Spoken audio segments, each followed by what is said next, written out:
Imagine Rome at its height, marble temples gleaming, armies invincible, and an empire that believed itself eternal. Then came a shadow, a sickness with no name, no mercy, and no cure. Soldiers carried it home from distant wars, families fell, silent in their villas, and emperors themselves trembled behind gilded walls. This was the Antonine Plague, a catastrophe that whispered through the streets of Rome, reshaped its destiny, and carved its story into the bones of history. Tonight, we return to the forgotten pandemic that tested the empire's soul, and almost broke the world's greatest civilization. In the middle of the 2nd century CE, Rome stood at the pinnacle of its power. From the deserts of Arabia to the rugged highlands of Scotland, the empire stretched in every direction, binding together an extraordinary range of peoples, landscapes, and traditions.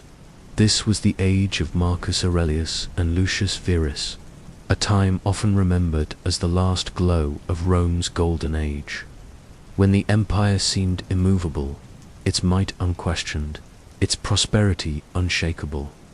Rome's dominion was vast.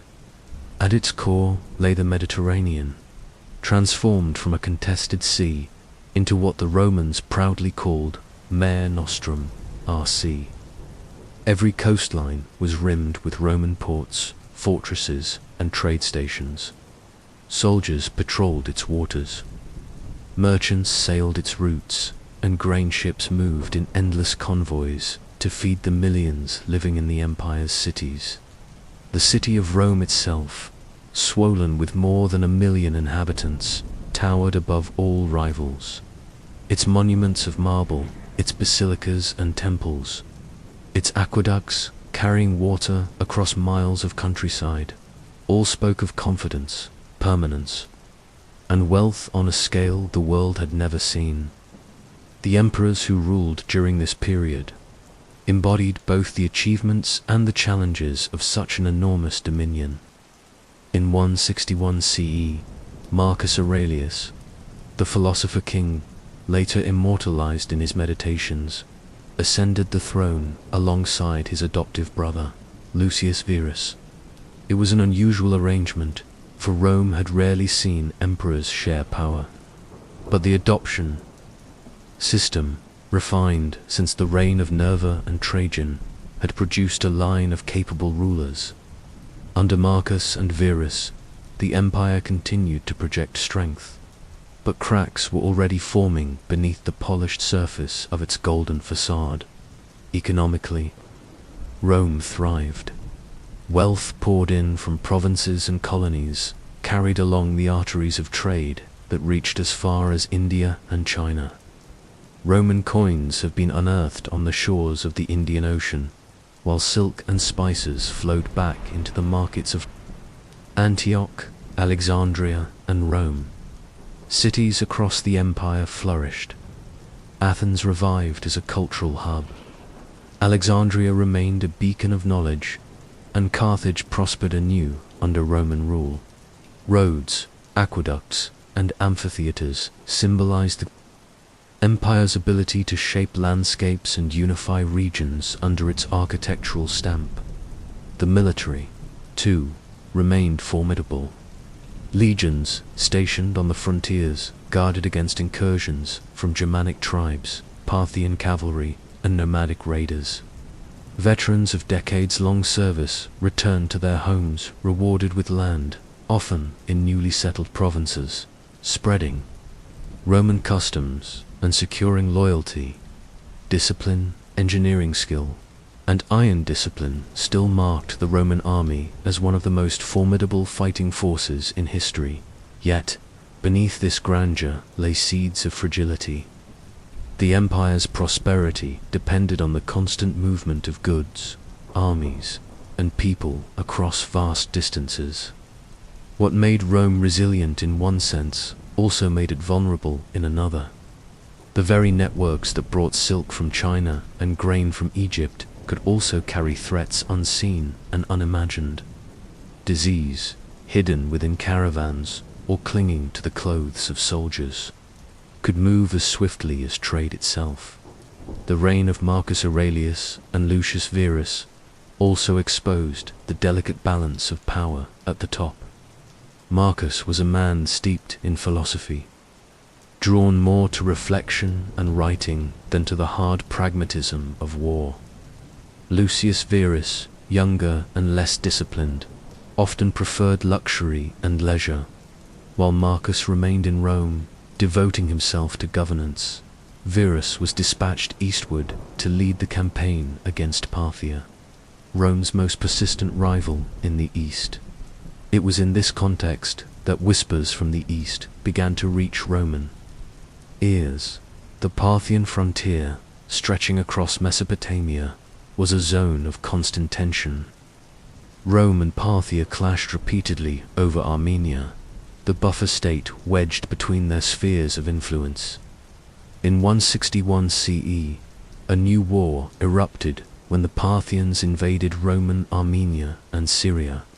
Lucius Verus and his generals, supported by Rome's legions, advanced deep into Mesopotamia, eventually capturing the Parthian capital of Ctesiphon.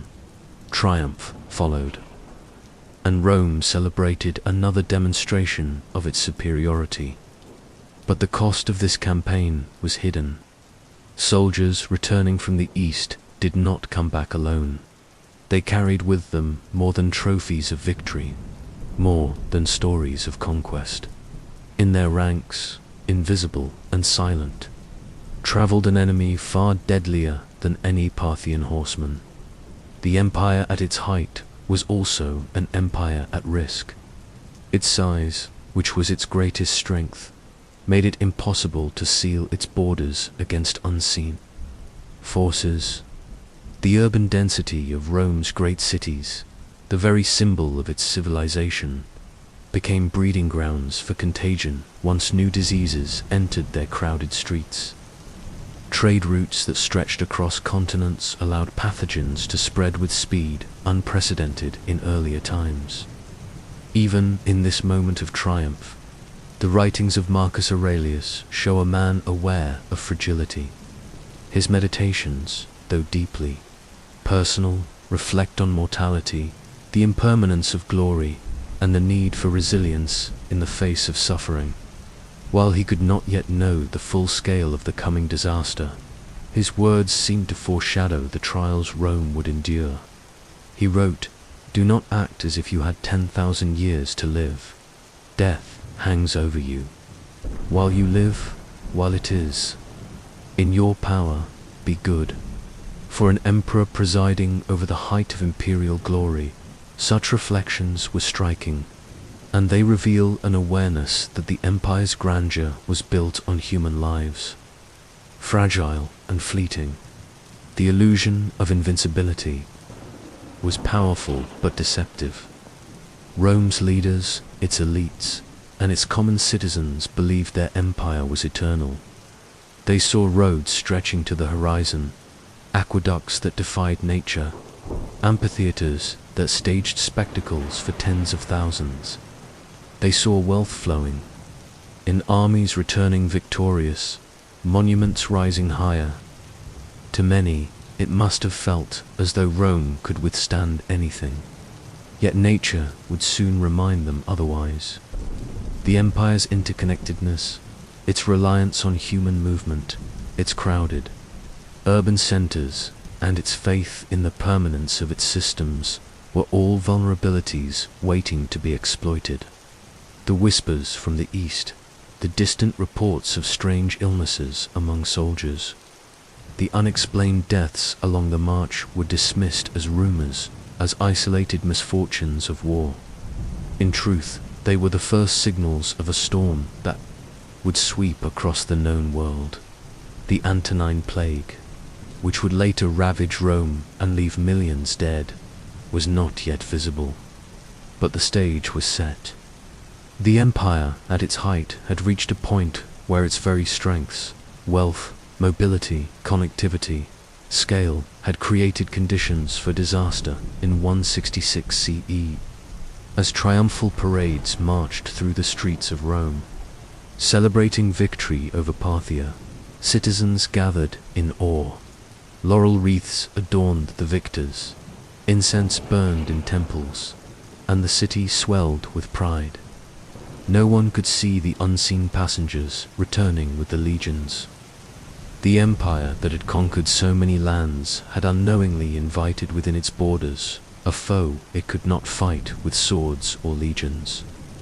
The story of the Antonine Plague begins here at the height of Roman power, in the glow of prosperity, in the belief that the empire was eternal. What followed would reveal just how fragile even the mightiest civilization could be when faced with forces beyond human control.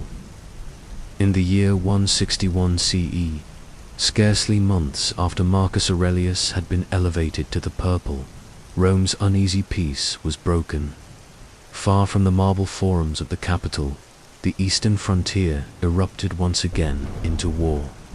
The Parthians, long empires equal in the east, struck first. They invaded Armenia, deposed a Roman client king, and pressed into Syria, threatening Rome's fragile dominance over the region. To Marcus Aurelius, newly crowned and cautious by temperament, the challenge was immediate and severe, but he would not march himself. Instead, command was given to his co-emperor, Lucius Verus. Lucius, though less disciplined than his adoptive brother, departed with Rome's finest generals and hardened legions. From Antioch they launched their campaign, moving along the Euphrates and into the contested heartlands of Mesopotamia. For years the conflict dragged on, with battles fought over fortresses and river crossings, supply routes and desert outposts. At last, in 165 CE, Roman forces achieved what seemed a decisive victory: the capture of Ctesiphon, the Parthian capital. The soldiers who marched through its gates believed themselves triumphant. Rome had humbled its rival once more. Yet the story that would echo far longer than any military triumph was not written in the dust of Mesopotamian battlefields, but in the bodies of the men who fought there. Among the spoils of war was something unseen, a contagion that spread swiftly through the ranks. Contemporary accounts are sparse, but what survives is chilling. The physician Galen, who later documented aspects of the crisis, described fevers, skin eruptions, and unrelenting weakness. Whether the disease was smallpox, measles, or another pathogen altogether, its presence in the eastern theaters was undeniable. The campaign itself created ideal conditions for its spread. Soldiers lived in crowded encampments, shared rations and equipment, and marched together through sweltering heat and biting cold. Once sickness appeared, it rippled through the legions like fire through dry grass. In an age before germ theory, there was no conception of contagion in the modern sense. The Romans understood sickness in terms of imbalance, of miasma, of divine disfavor. They did not know that each cough, each touch, each shared vessel of water carried invisible agents of death. As the Roman army began its long return westward, the disease traveled with them.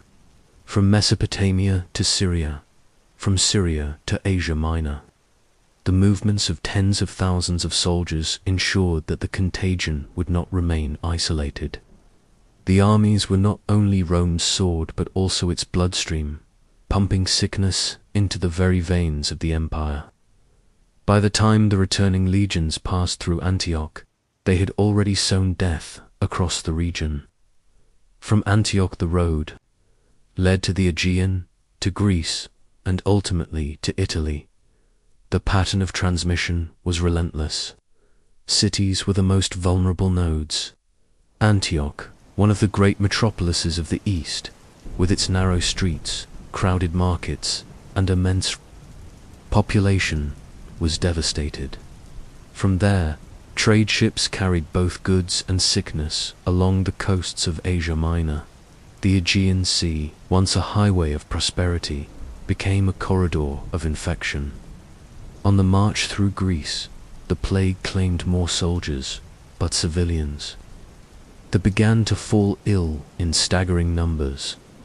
When the first sickened legions finally reached the Italian peninsula, the empire's fate changed forever.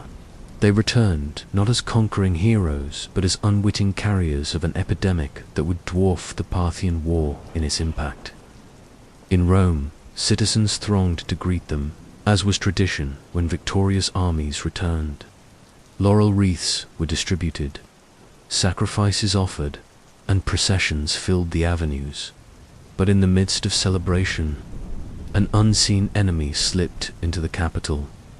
The sources suggest that the first great outbreak in Rome coincided with these triumphal celebrations in 166 CE, as the legions paraded their spoils, silver, silks, and captives. The true prize they carried was invisible and lethal. The irony was devastating. The conquest of Ctesiphon was hailed as proof of Rome's eternal power. Yet it had unleashed a contagion that no legion, no emperor, no god could halt. The symptoms spread quickly through the population. High fevers, ulcerating sores, and a sudden, overwhelming mortality rate stunned the city. Physicians were overwhelmed. Galen himself would flee at one point to his estate in Pergamum, unable to offer remedies for what he witnessed. The streets of Rome, once crowded with traders, citizens, and slaves, grew quieter as sickness swept through homes, workshops, and temples. The empire's bloodstream had been poisoned. What began in the east now coursed through Italy and into the provinces beyond. Each returning cohort, each merchant ship, each caravan was a vessel for the disease. Soldiers garrisoned on distant frontiers fell sick, local populations followed, and soon the contagion spread beyond Rome's ability to contain it. What made the Antonine Plague so devastating was not merely its mortality, but its scope. The Roman Empire was a world of movement. Soldiers, merchants, administrators, and slaves traveled constantly across its vast expanse. Roads that had been built to bind the empire now spread disease with unparalleled efficiency. Ports that connected continents became gateways for contagion. The very infrastructure that had made Rome great now magnified its vulnerability. Eyewitness testimony was scarce, but archaeological evidence and later records confirmed the breadth of the devastation. Inscriptions lament sudden deaths, papyri record economic disruptions, and the writings of Marcus Aurelius himself show an emperor weighed down by more than foreign wars. The plague was no longer an Eastern problem. It had entered Rome's bloodstream, and would linger for more than a decade. Suspense hung over every region the legions had touched. The countryside around Antioch, once fertile and bustling, lay weakened. Asia Minor's thriving port cities faced decline as ships brought not only goods but also sickness. In Greece, the plague struck cultural centers already diminished since classical times. And in Italy, the heart of the empire began to falter under the weight of mortality. What had begun as a distant campaign against Parthia had transformed into one of the greatest biological catastrophes of antiquity. Rome had won the war, but at a price beyond reckoning. The legions that had once embodied Roman invincibility now symbolized the fragility of empire in the face of forces it could neither see nor command. The Antonine Plague had arrived. The empire's bloodstream was infected. Its golden age had been pierced by an invisible enemy carried home in the lungs and blood of its own soldiers. The shadow from the east had entered Rome, and from this point forward, nothing would remain untouched. The year was 166 CE. Rome had celebrated a victory over Parthia, its legions triumphant, its emperors lauded. But in the aftermath of triumph came silence, a silence that began as a whisper, then grew into the groan of a city in crisis. The Antonine Plague had arrived, and with it began the first great wave of mortality. The symptoms were unlike anything most Romans had ever seen. Ancient physician Galen, who observed the disease firsthand, described fevers that burned uncontrollably, inflamed throats, and eruptions that broke out across the skin. Victims weakened rapidly, some recovering, many others succumbing within.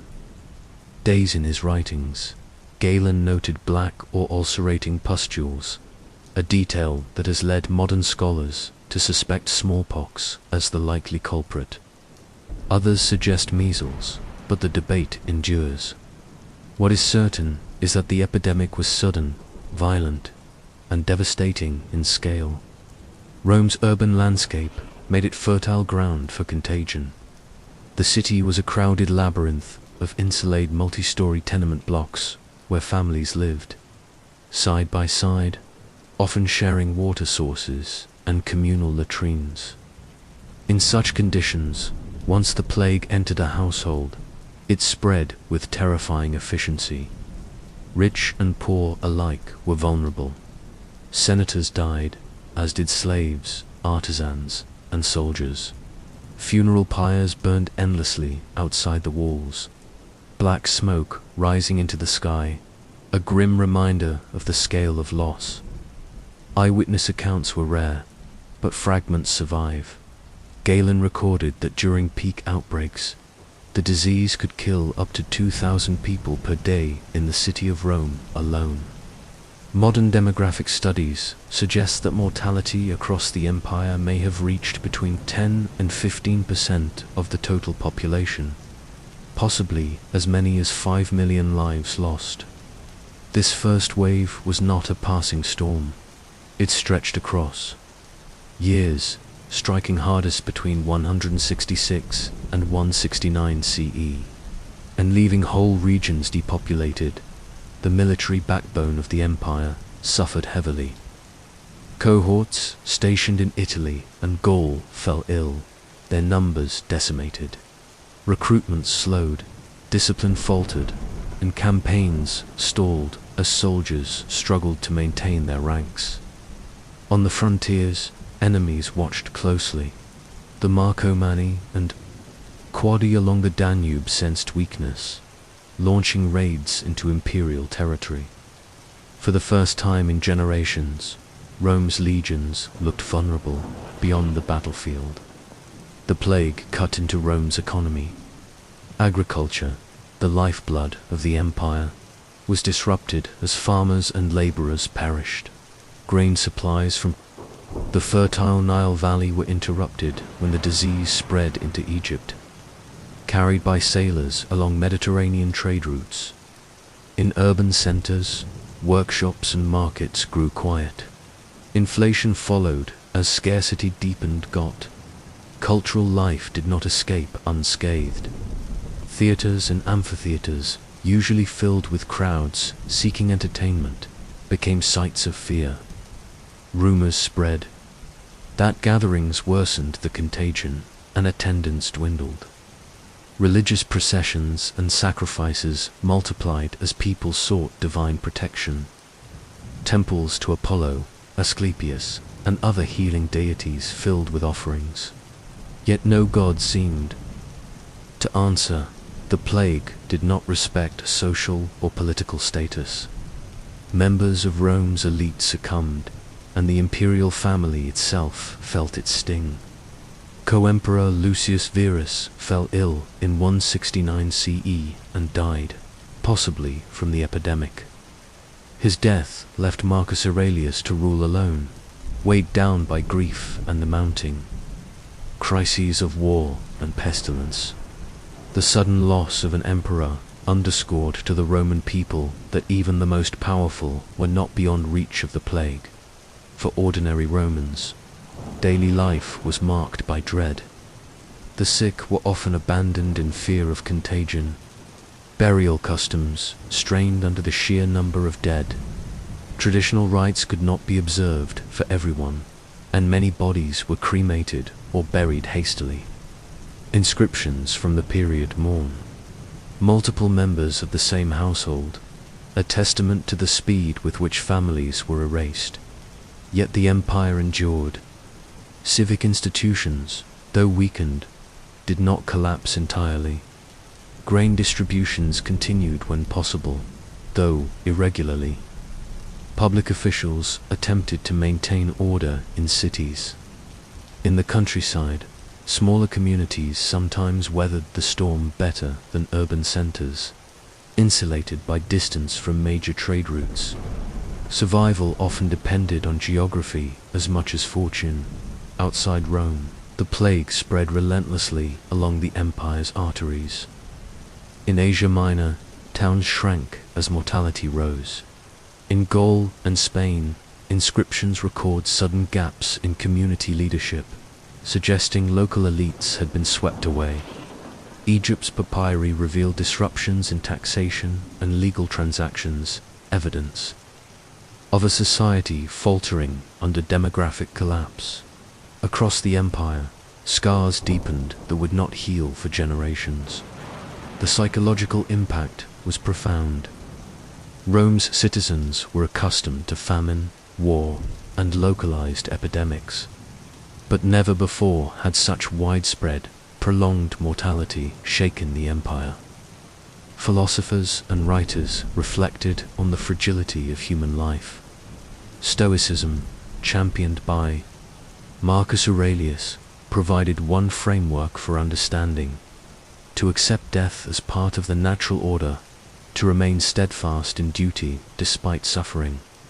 Yet for many, the experience was one of fear, helplessness, and the search for meaning in catastrophe.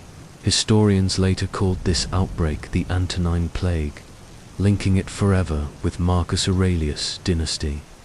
But at the time, it was known simply as the pestilence. Its origins in the East were remembered vaguely, its cause a mystery. For the Romans who endured it, explanations ranged from astrological misfortune to divine wrath. In temples and forums, prayers rose to the heavens. But the silence that followed each prayer was broken only by the cries of the sick and the constant crackle of funeral fires. The first wave of the Antonine Plague reshaped Rome. It eroded the illusion of invincibility that had defined the empire. At its height, it weakened armies, disrupted economies, destabilized leadership, and left deep wounds in the cultural psyche. It was the beginning of a new chapter in Roman history, one marked not only by external wars, but by an invisible enemy that respected no borders, no class, and no emperor. As the years passed and the first wave subsided, the empire breathed a fragile sigh of relief. Survivors rebuilt, fields were planted again, and trade routes reopened. But the plague was not finished. Like an enemy in retreat, it lingered at the edges of the empire, ready to strike again. Rome had entered an era where disease would be as formidable a foe as any foreign army. The first wave was only the beginning. By the late 160s CE, the Antonine Plague had carved its way deep into the heart of the Roman Empire. In the city of Rome itself, the crisis reached a dreadful crescendo. The empire's greatest metropolis, the shining symbol of Roman civilization, became a city of silence, not through conquest by foreign armies, but through the quiet, relentless hand of disease. Rome, in the 2nd century, was a marvel of urban life. With a population of over 1 million, it dwarfed all other cities of antiquity.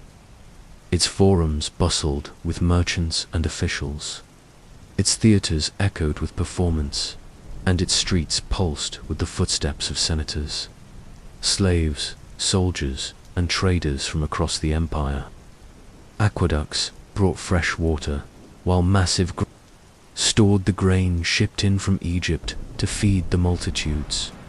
The Colosseum roared with crowds hungry for spectacle. Too many, it seemed that Rome could never falter. But the plague transformed this city of noise and vitality into something altogether different. As mortality mounted, the rhythm of daily life slowed. Crowds thinned in the forums. Markets once filled with shouts and bargaining grew quiet as traders fell ill or feared to appear. Theatres and amphitheatres, which could hold tens of thousands, stood half empty. The communal spaces that defined Roman identity, the baths, the temples, the arenas, became places of risk rather than refuge. The silence was most pronounced in the streets, lined with funeral processions. In normal times, Romans placed great emphasis on public funerals, complete with ritual displays and processions. But in the years of the plague, death became so common that many of these rituals could not be observed. Pyres burned constantly outside the city walls, filling the air with acrid smoke. Inscriptions from the period lament multiple burials within single households, their words carved into stone as testaments to grief and desperation. The city's infrastructure strained under the weight of crisis.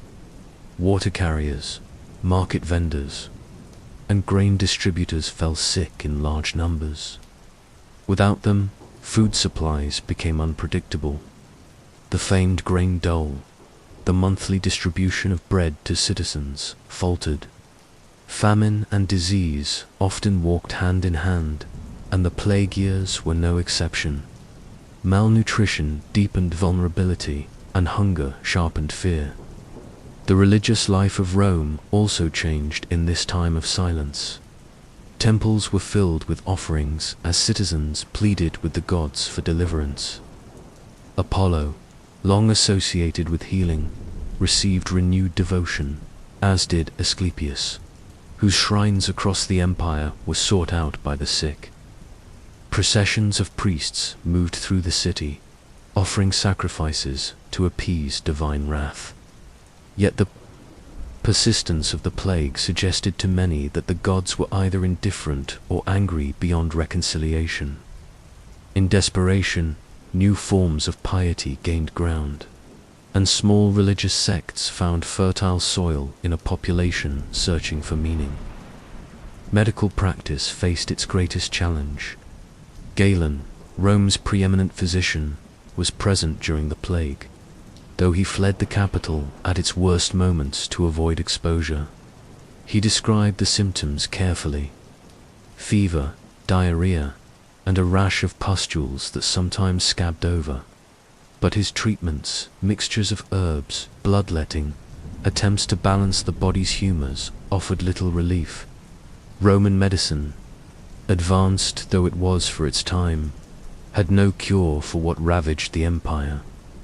The city grew quiet not because of healing, but because of exhaustion and loss.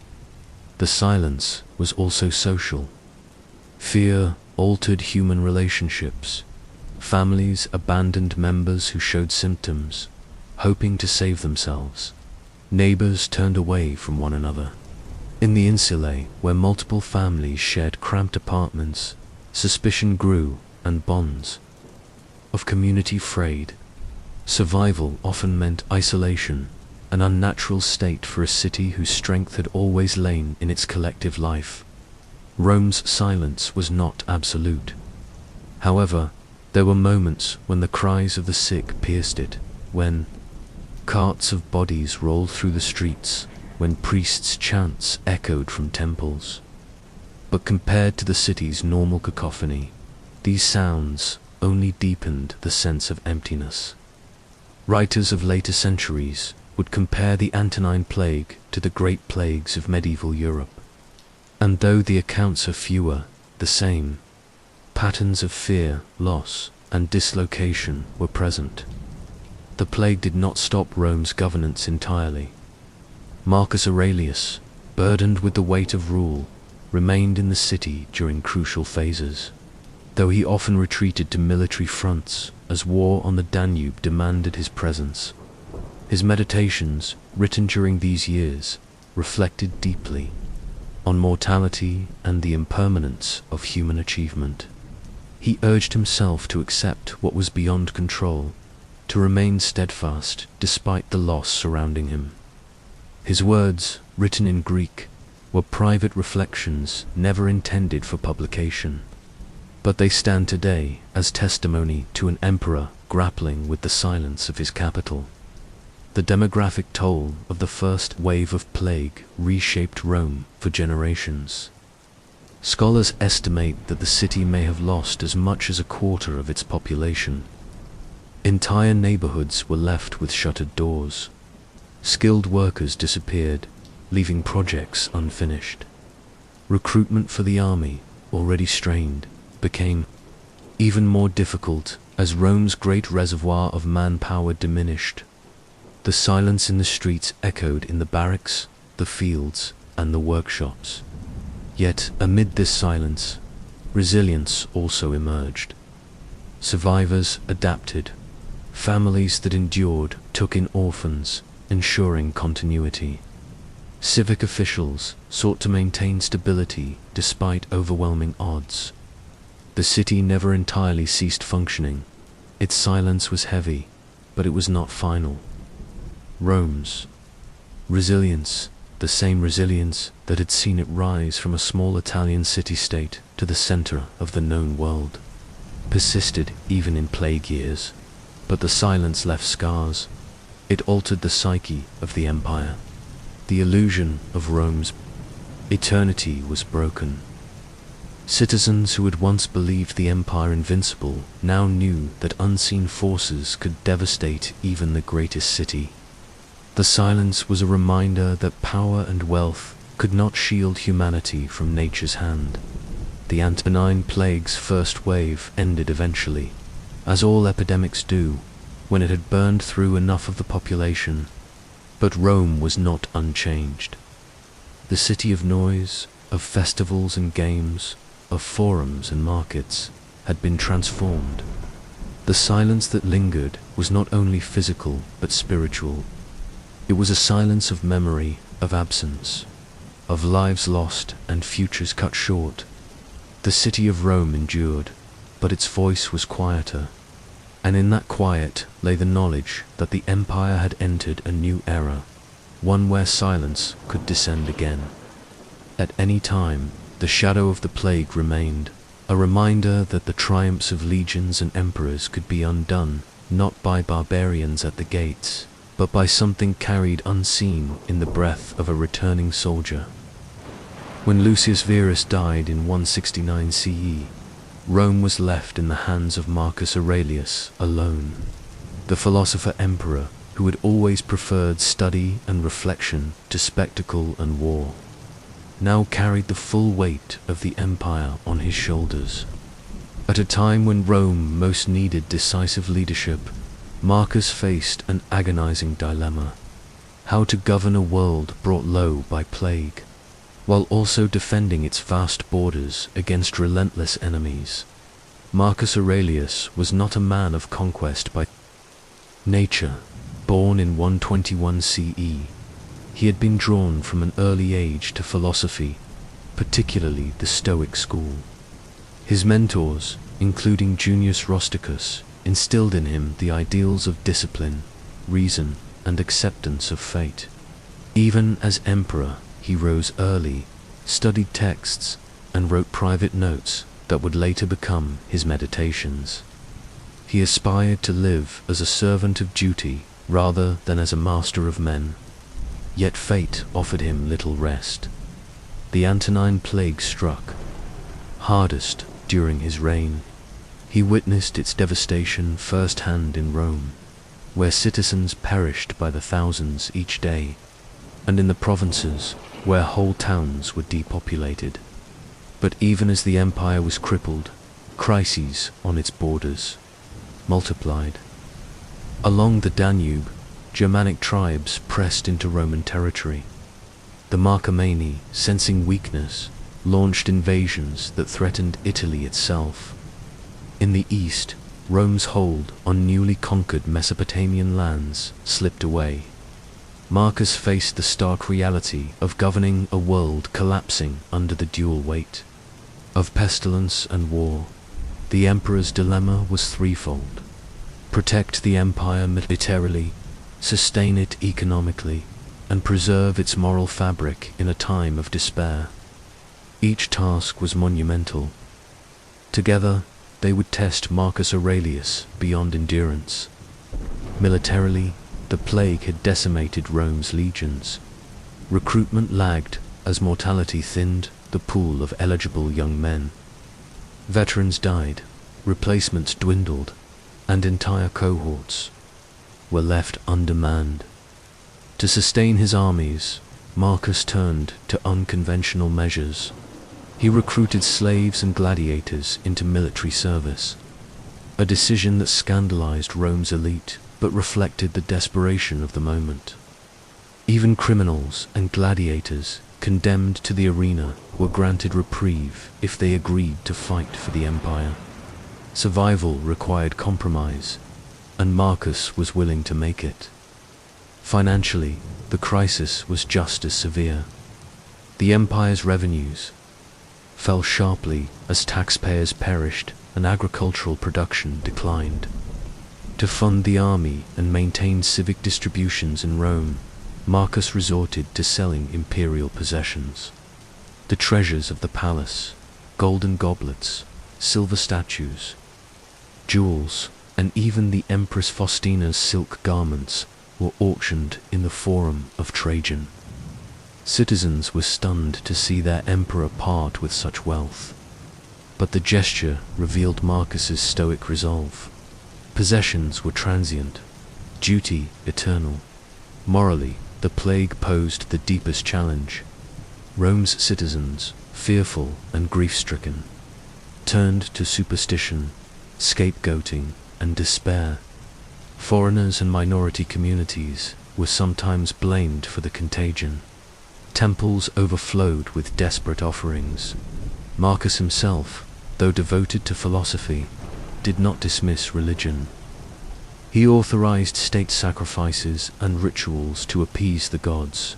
Yet, in his private reflections, preserved in the Meditations, he counseled himself with the language of reason.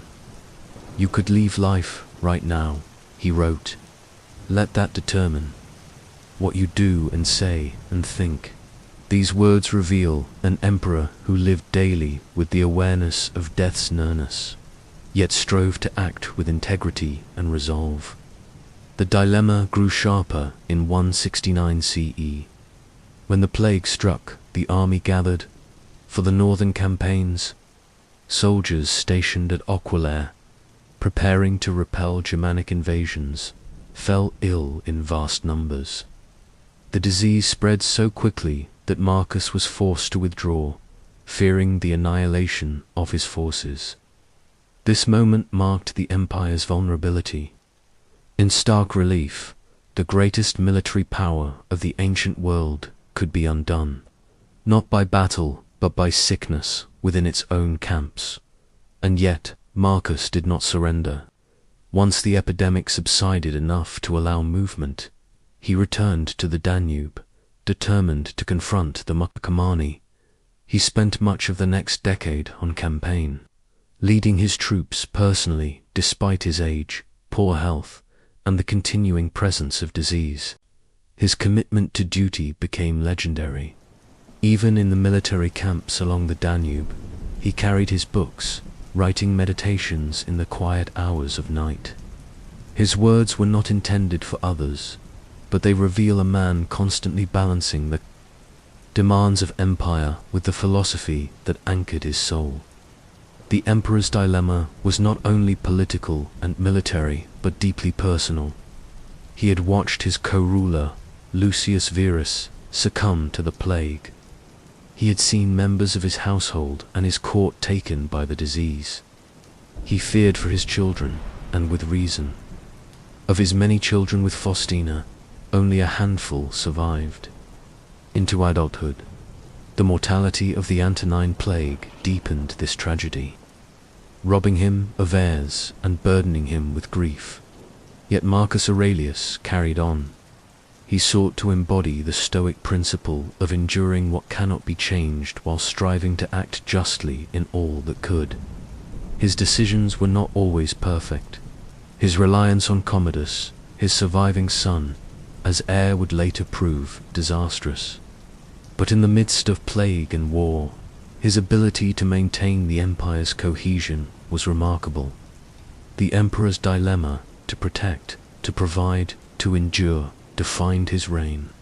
For a time, he succeeded. He kept the empire intact despite enemies at the gates and pestilence within the walls. He preserved Rome's dignity by sacrificing his own luxuries. And he left behind words of resilience that still echo across the centuries. Waste no more time arguing what a good man should be. Be one. In the end, Marcus Aurelius could not save Rome from the Antonine Plague. No ruler could. But he gave the empire something equally vital, an example of leadership under the most impossible conditions. His dilemma was never resolved, but his response, steadfastness, humility, endurance, remains one of the defining legacies of his rule.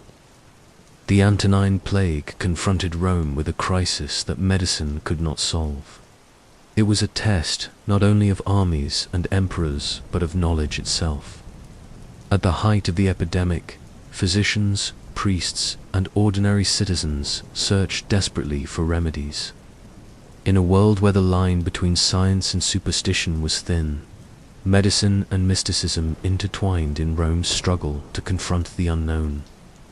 The most important voice to record the plague was Claudius Galenus, better known simply as Galen. Born in Pergamum in 129 CE, Galen had studied extensively in medicine, anatomy, and philosophy. By the reign of Marcus Aurelius, he had become the leading physician in Rome, serving the imperial household itself. His writings describe symptoms of the epidemic: sudden fever, diarrhea, inflamed throats, and eruptions that covered the body. In severe cases, the pustules blackened and ulcerated, leaving victims dead within days. Galen's observations were meticulous, yet his treatments reflected the limits of ancient medicine. Roman medicine was rooted in the theory of the four humours: blood, phlegm, yellow bile, and black bile. Disease, it was believed, resulted from imbalances among them. Physicians sought to restore balance through diet, bloodletting, purgatives, and herbal remedies. During the plague, these methods were applied tirelessly, but with little effect.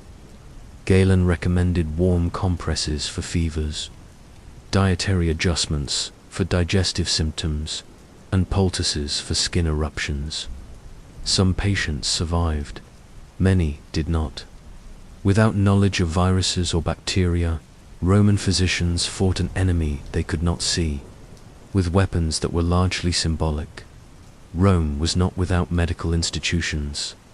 The valetudinaria, military hospitals established along the empires. Frontiers provided care for soldiers. In cities, private physicians and midwives offered services, while wealthy households employed personal doctors. Apothecaries sold herbs and compounds drawn from traditions stretching back to Hippocrates. Yet during the plague, these networks collapsed under sheer demand. Physicians themselves fell sick, and many fled cities to escape infection. Galen himself withdrew at times to his estates in Asia Minor, leaving Rome's masses without their most skilled healers. As medicine faltered, mysticism filled the void. Romans turned increasingly to religious rituals, divination, and magical charms in search of protection. Temples to Apollo, god of healing, and Asclepius, god of medicine, saw surges in offerings. Citizens slept in Asclepian temples, hoping for dreams that would reveal cures. Amulets, inscribed with protective spells, circulated widely. worn around necks or hung in homes. Priests performed sacrifices at state expense, slaughtering animals in hopes of appeasing divine wrath. Astrology, too, played a role. Many Romans believed the plague was written in the stars, a punishment aligned with celestial misfortune. Astrologers mapped the heavens, offering interpretations that often deepened fear. Comets and eclipses were seen as omens confirming divine anger. The plague was thus not only a biological event, but a cosmic one, woven into the fabric of fate. In rural areas, folk remedies and local traditions flourished. Villagers brewed potions from garlic, honey, and vinegar. Others invoked ancestral spirits or local deities, blending Roman practices with older regional beliefs. Across the empire, the search for healing took countless forms, from the practical to the mystical, yet the results were the same: temporary relief at best, despair at worst. The state itself recognized the limits of medicine. Marcus Aurelius ordered public rituals and ceremonies across the empire to placate the gods. He financed sacrifices at major temples and encouraged citizens to participate in collective supplication. At the same time, he relied on Galen and other physicians to provide what treatments they could, even if ineffective. In this way, medicine and mysticism coexisted, each offering hope where certainty was absent. The plague also exposed inequalities in access to care. The wealthy could afford private physicians, secluded estates, and better diets, which improved survival rates. The poor crowded into insulae, with little sanitation and no means to summon doctors.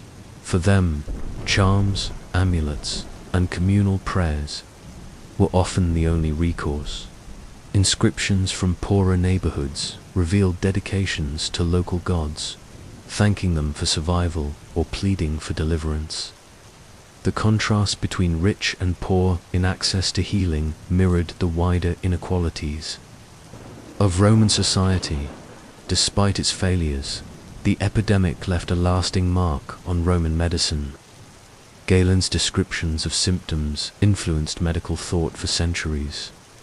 His careful documentation, though constrained by humoral theory, provided future generations with valuable data. The Antonine Plague forced physicians to confront the limitations of their craft, sparking debates on the role of observation, theory, and practice. Mysticism also left its legacy. The failure of traditional gods to halt the plague created space for alternative religious movements.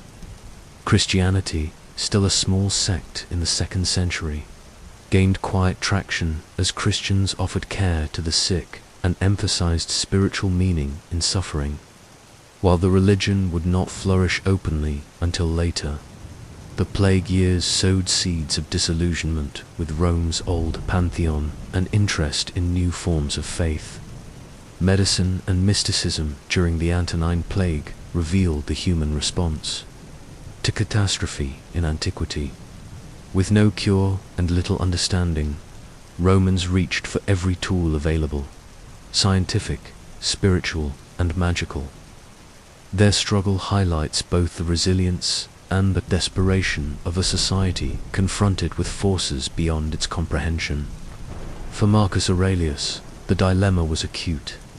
He supported Galen, financed sacrifices, and endured with stoic calm. His private writings show a man who accepted mortality, who counseled himself not to fear what was natural, yet who also shouldered the burden of ruling a population desperate for remedies.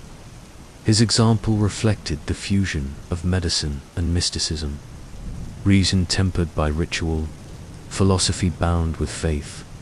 The Antonine Plague revealed the limits of Roman power not only in politics and war, but in knowledge itself. Rome could conquer nations, build aqueducts, and dominate trade routes, but it could not command the invisible.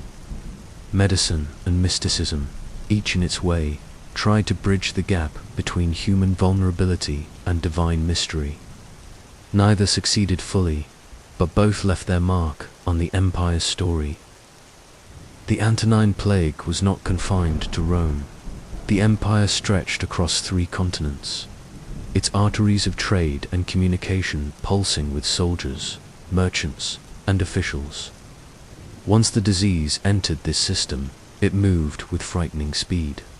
From the capital outward and from the eastern frontier westward, the contagion rippled through the provinces, leaving devastation in its wake. The eastern provinces felt its touch first. Antioch, one of the empire's great cities and the headquarters of Lucius Verus during the Parthian campaign, was struck early and hard. As a hub of trade and administration, its crowded streets became fertile ground for the epidemic. Inscriptions from Syria and Asia Minor reveal sudden gaps in local leadership, suggesting elites who succumbed swiftly. The city, once a beacon of Eastern commerce, saw its markets falter, its temples filled with desperate offerings, and its civic life interrupted. Asia Minor, a region dotted with prosperous towns and wealthy estates, endured the plague as it spread. Along the coastal trade routes, ports such as Ephesus and Smyrna, vital connections between East and West, became conduits of infection. Merchant ships that once carried grain, olive oil, and wine now carried the invisible threat. Local communities recorded losses in stone epitaphs, often lamenting multiple deaths within a family. Archaeological evidence from this period shows sudden interruptions in urban construction, as funding and manpower collapsed under the weight of mortality. From Asia Minor, the plague moved south into Egypt.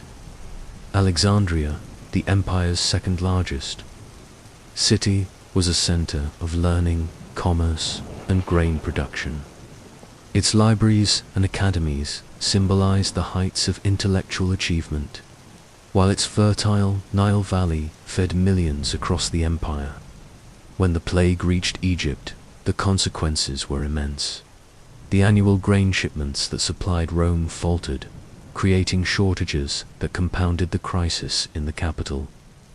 Papyrus documents from this period showed tax receipts and contracts left unfulfilled, reflecting a society where daily administration was paralyzed. Egyptian priests and healers invoked ancient gods, but their rituals, like those in Rome, offered no relief. The plague also struck deep into North Africa. Carthage, once Rome's rival and now one of its jewels, was not spared. Its position as a major agricultural hub meant that when its workers and farmers fell ill, supplies to Italy dwindled further. Inscriptions from African provinces record sudden demographic collapse, with towns losing significant portions of their populations. The rural economy faltered, undermining one of Rome's most dependable breadbaskets in the western provinces. The disease arrived more slowly, but with equal severity. Gaul, with its mixture of Romanized towns and rural villages, suffered outbreaks recorded in funerary inscriptions that clustered in the late 160s and early 170s. Spain, too, saw its urban centers weakened, though the scattered nature of its population may have spared some rural areas the full impact. In Britain, isolated by sea, the plague's arrival was delayed, but when it came, the tightly packed garrisons along Hadrian's wall ensured its spread among soldiers and civilians alike. The empire's frontiers revealed another dimension of the crisis along the Rhine and Danube, where legions stood guard against Germanic tribes. The plague decimated Rome's defenses. Archaeological evidence shows sudden declines in the number of garrisons as mortality left forts undermanned. Enemies seized the opportunity. The Marcomanni and Quadi, emboldened by Rome's weakness, launched raids across the Danube, sparking the Marcomannic Wars. In this sense, the plague was not only a health crisis, but also a geopolitical one, undermining the empire's ability to secure its borders. The impact varied across regions. Some rural communities, distant from trade routes, may have experienced lower mortality, their isolation serving as protection. Others were ravaged when soldiers passed through or merchants arrived. The uneven spread created a patchwork of devastation. Some towns nearly emptied, others scarred but surviving. Yet the shared experience of loss bound the provinces together in a grim unity. The psychological toll was evident in religious practices across the provinces. In Gaul, inscriptions to local gods increased as communities turned to Celtic deities alongside Roman ones. In Egypt, ancient rituals were revived, with offerings to Isis and Osiris, reflecting a blending of Roman and native traditions. In Asia Minor, dedications to Asclepius multiplied, reflecting the desperate hope for divine healing. Across the empire, the plague not only killed bodies, but also reshaped faith. Economically, the provinces bore heavy burdens. With workers gone, fields went untilled, mines unworked, and trade disrupted. Prices rose as scarcity deepened. In some regions, imperial authorities reduced taxes, recognizing the collapse of local economies. In others, communities simply could not meet obligations. The fiscal strain reverberated in Rome, forcing Marcus Aurelius to sell treasures and tighten finances even further. Yet resilience was also visible. Some towns reorganized, survivors stepping into leadership roles left vacant by the dead. Families adopted orphans, ensuring continuity. Trade eventually resumed, though slower and less abundant. The empire's provincial networks did not collapse entirely. Instead, they adapted, scarred but functional, the spread of the Antonine Plague across the provinces revealed both the strengths and weaknesses of Rome's vast system. Its roads, ports, and cities bound together a world that had never before been so interconnected. But that same interconnectedness ensured that no corner of the empire could escape the plague. What made Rome powerful also made it vulnerable. By the early 170s, the first great wave had left its mark from Syria to Spain, from Egypt to Britain. Millions were dead, economies weakened, and borders threatened. The provinces, once Rome's strength, now mirrored its fragility. The plague was not a local disaster, but an imperial one, shared across cultures, languages, and landscapes. For Marcus Aurelius, the provinces represented both a source of crisis and of resilience. They bore the brunt of mortality, yet they also kept the empire functioning. Grain still arrived from Egypt, though less reliably. Legions still marched from Gaul and Spain, though reduced in number. The empire endured, but its provinces carried the heaviest weight. The story of the Antonine Plague was not only the story of Rome, but of the world it ruled.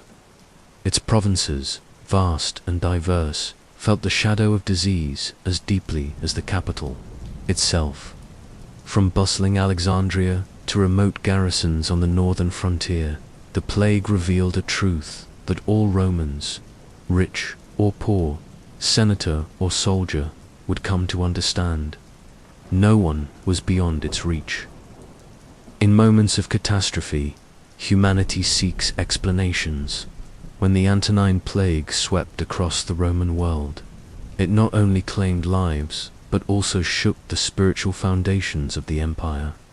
The Romans, heirs 2 centuries of religious tradition and ritual, struggled to make sense of a disaster that seemed beyond comprehension. They looked to the gods, they searched for culprits, and they debated the meaning of suffering. The epidemic was not only a medical crisis, it was a crisis of faith, identity, and belief. The Roman religious system was vast and pragmatic. Temples to Jupiter, Mars, Venus, and Apollo dominated the capital, while provincial towns honored local deities alongside Roman gods. Ritual sacrifice was central to civic life. The state relied on ceremonies to maintain the favor of the gods, believing that Rome's success depended on their goodwill. When the plague struck, many interpreted it as a sign that the gods were displeased. Perhaps sacrifices had been neglected, rituals improperly performed, or moral corruption tolerated. The silence of the gods was interpreted as anger. Apollo, long associated with healing and disease, became a focus of worship. His temples filled with offerings, and prayers rose for his intervention. Asclepius, the god of medicine, received renewed devotion.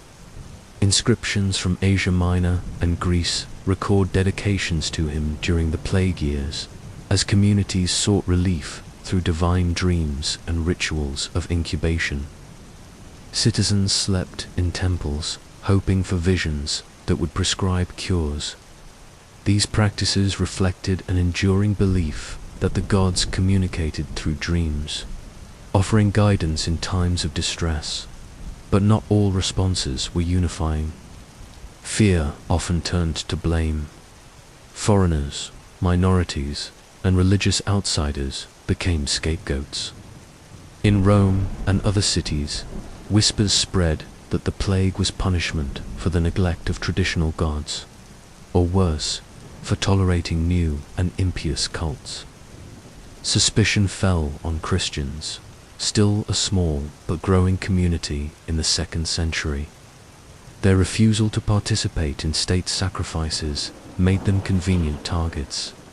Though major persecutions did not occur until later, the plague years hardened attitudes against those who rejected Rome's gods.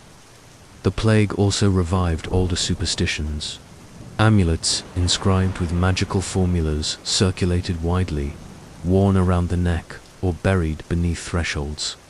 Some contained symbols invoking both Roman gods and foreign deities, reflecting a willingness to try anything that promised protection. Inscriptions and artifacts from the period reveal a surge in magical practices. Curses, charms, and protective spells proliferated in both cities and rural areas. For many Romans, medicine failed, priests offered no certainty, and so magic became another tool in the struggle to survive. Philosophers, too, wrestled with meaning. The Stoics, whose teachings influenced Marcus Aurelius, emphasized endurance and acceptance. The plague was not divine wrath, they argued, but part of the natural order. Death was inevitable. Only virtue endured. In his Meditations, Marcus urged himself to confront mortality with calm. It is not death that a man should fear, but he should fear never beginning to live. For the emperor, the plague was a test of character, both personal and collective. His writings show a man trying to reconcile the reality of loss with the Stoic conviction that suffering can be borne with dignity. Yet, Stoicism was not the only philosophy that sought to interpret the crisis. Epicureans argued that disease was natural, not divine, and that gods played no role in human suffering. Skeptics pointed to the failure of sacrifices as evidence that religious rituals were powerless. These voices, though less politically dominant, reveal a society in debate. The plague became a mirror, reflecting Rome's diverse intellectual and spiritual landscape. In the provinces, responses varied by culture. In Egypt, ancient traditions were revived. Priests of Isis and Osiris performed rituals that blended Roman and native practices. In Gaul, Inscriptions suggest communities appealed to local Celtic gods alongside Roman deities. The blending of traditions reflected both desperation and adaptability. When one set of gods failed, people turned to others. The meaning of the plague extended beyond immediate explanations. For many, it was a reckoning with the fragility of human life and the limits of empire. Rome had believed itself eternal, protected by the favor of its gods and the strength of its armies. The plague shattered this illusion. If even emperors could die, if even temples could not halt the disease, what did that mean for the empire's relationship with the divine? This question opened doors for new religious movements. Christianity, though still persecuted at times, gained quiet strength during the plague years. Christians emphasized care for the sick, community support, and the promise of eternal life. In contrast to the transactional nature of Roman religion, Christianity offered meaning in suffering, while its influence remained limited in the 2nd century. The seeds planted during the Antonine Plague would bear fruit in later generations. The search for meaning also shaped art and literature. Inscriptions from this era often emphasize the brevity of life, echoing Stoic themes of mortality. Funerary monuments grew more elaborate, reflecting attempts to honor the dead in a time of mass loss. Religious dedications increased, while construction of civic monuments slowed. The shift reveals how communities prioritized spiritual security over public display. Blame, however, never disappeared. As mortality mounted, tensions rose. Foreign merchants, travelers, and even soldiers were sometimes accused of bringing disease. The very interconnectedness of the empire, once celebrated, became a source of fear. Outsiders were viewed with suspicion, even as the empire depended on them. This tension between inclusion and exclusion defined Rome's cultural response to the plague. In the end, the Antonine Plague forced Romans to confront profound questions. Were the gods punishing them? Were their rituals sufficient? Could philosophy provide solace where religion failed? The answers varied, but the surge itself reshaped Roman identity. Religion became more personal, philosophy more urgent, and new movements found space to grow. The plague did not destroy Rome's religious system, but it revealed its limits. The sacrifices continued, temples remained, and gods were still honored. Yet the silence of the divine during the crisis left scars. In that silence, Romans found both despair and opportunity. Despair in the failure of old certainties, and opportunity in the rise of new faiths and philosophies. For Marcus Aurelius, the dilemma of God's blame and meaning was deeply personal. He participated in state rituals, fulfilling his duty as emperor, but his private writings reveal reliance on Stoic reason rather than divine intervention. He bore the weight of empire, yet counseled himself that suffering was natural, that death was inevitable, and that virtue was the only true measure of a man. His response embodied Rome's paradox: outward devotion to tradition, inward search for meaning beyond ritual. The Antonine Plague thus reshaped not only bodies but beliefs. It tested the power of gods, exposed the fragility of ritual, encouraged superstition, and created space for new ideas. It reminded Rome that no empire, however vast, could control the unseen. The gods were silent, and in that silence, Rome searched for meaning. The Antonine Plague was not only a crisis of fear, ritual, and faith. It was a catastrophe of numbers. Behind the silence of the streets and the smoke of the funeral pyres lay a demographic collapse that reshaped the Roman Empire. In a world without censuses precise enough to capture every death, the true figures remain uncertain. Yet the fragments preserved in texts, inscriptions, and economic patterns reveal the scale of devastation. Rome, once the most populous empire the world had ever seen, was stripped of millions of its people. The most chilling contemporary testimony comes from Galen, who observed the plague firsthand. In his writings, he describes outbreaks where as many as 2,000 people died in Rome each day. While the figure may reflect peak mortality rather than average loss, it underscores the sense of mass death. More than historians drawing on such evidence estimate that the Antonine Plague may have killed between 10 and 15% of the empire's population. Some suggest the number may have been even higher, approaching 1 in every 4.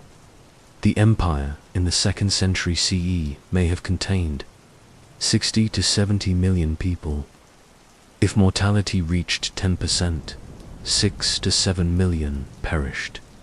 If it rose closer to 15%, the toll was closer to 10 million. These numbers, unimaginable in their abstraction, meant empty houses, abandoned farms, orphaned children, and vanished soldiers. The human fabric of Rome was torn apart. Cities bore the brunt of the losses. Rome itself, with its dense population of over 1 million, saw entire districts diminished.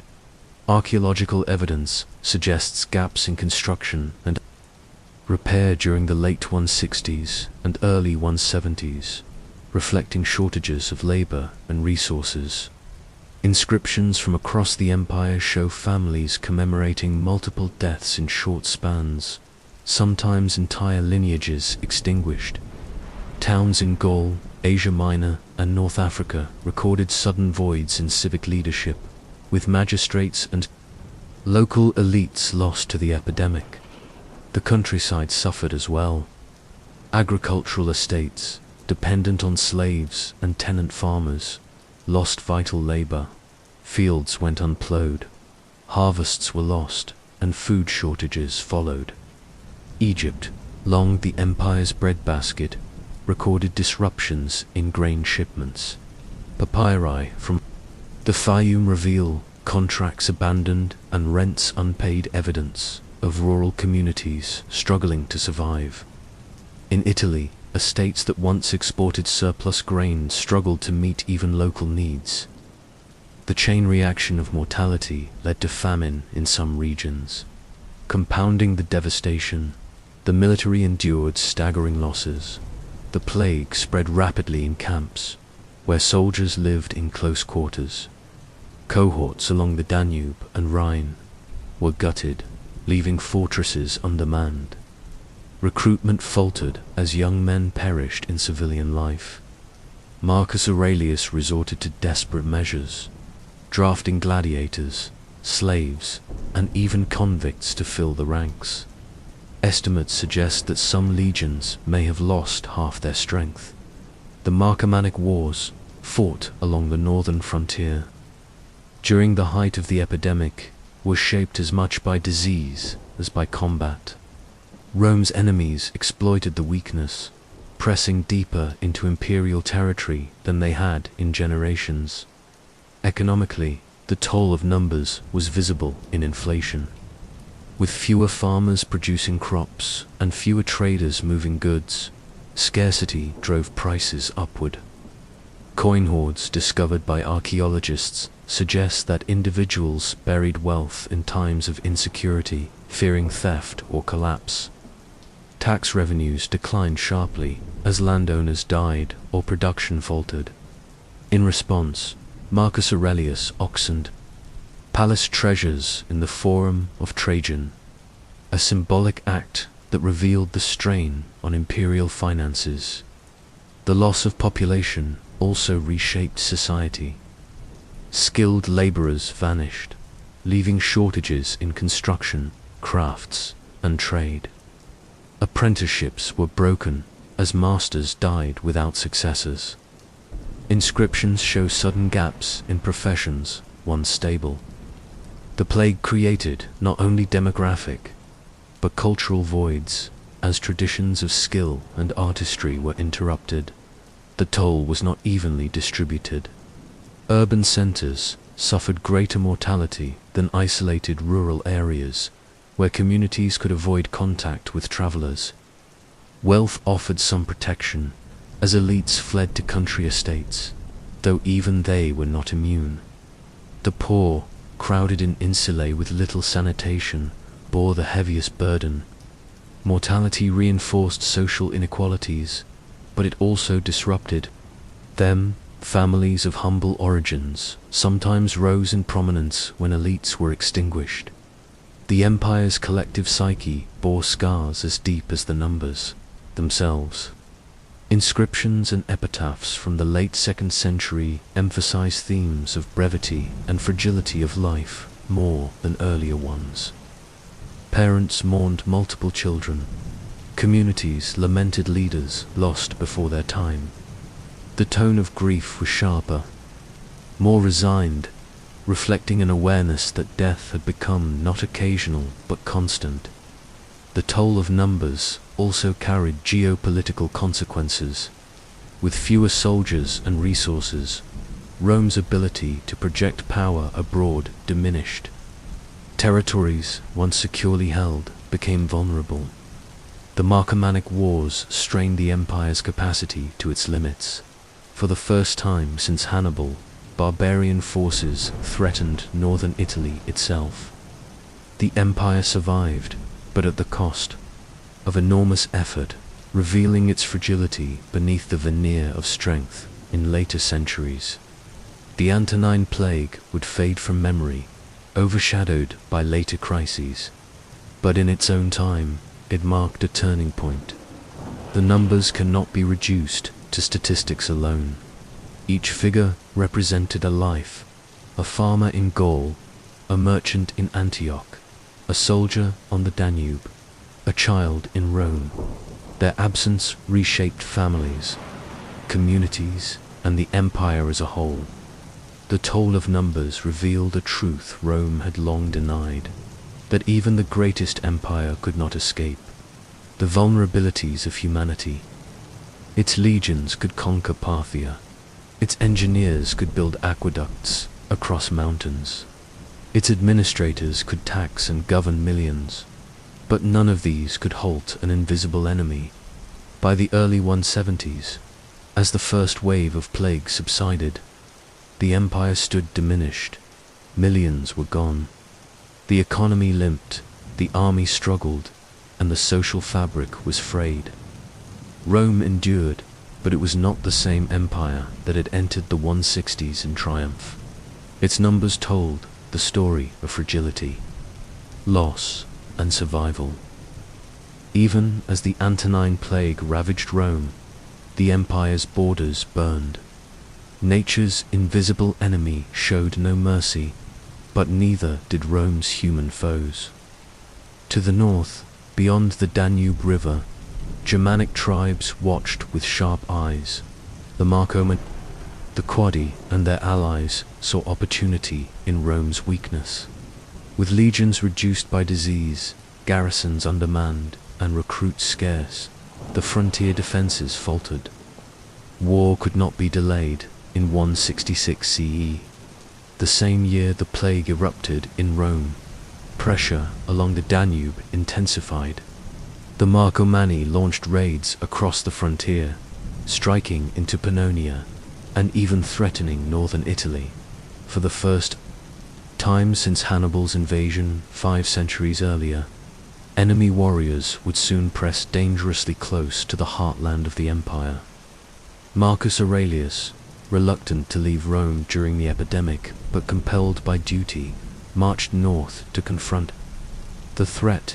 The Marcomannic Wars would last for nearly 2 decades, intertwined with the rhythms of the plague. Each campaign was shaped not only by military strategy, but by the relentless shadow of disease. Legions that assembled along the Danube carried infection with them, spreading it through camps, supply depots, and local villages. Outbreaks repeatedly, forced retreats, disrupted sieges, and eroded morale. Marcus Aurelius faced the impossible, to defend an empire weakened from within. While pressed by enemies without, recruitment was one of his greatest challenges. With mortality thinning the population, fewer men were available for service. Marcus authorized the conscription of slaves, gladiators, and even criminals, measures that earlier emperors would have deemed unthinkable. He drew soldiers from the provinces, stretching loyalty and identity. Despite these efforts, the legions rarely reached full strength. Roman victories during the Marcomannic Wars were hard-won, often Pyrrhic, marked by exhaustion and attrition. The most dramatic moment came in 170 CE, when Marcomannic forces broke through Roman defenses and invaded Italy. They reached as far as Aquileia, a major city in the northeast, causing panic in Rome itself. The capital, still haunted by the plague, now feared invasion. For Marcus Aurelius, the crisis revealed how fragile the empire had become. The disease had not only killed soldiers, but had undermined the psychological sense of Roman invulnerability.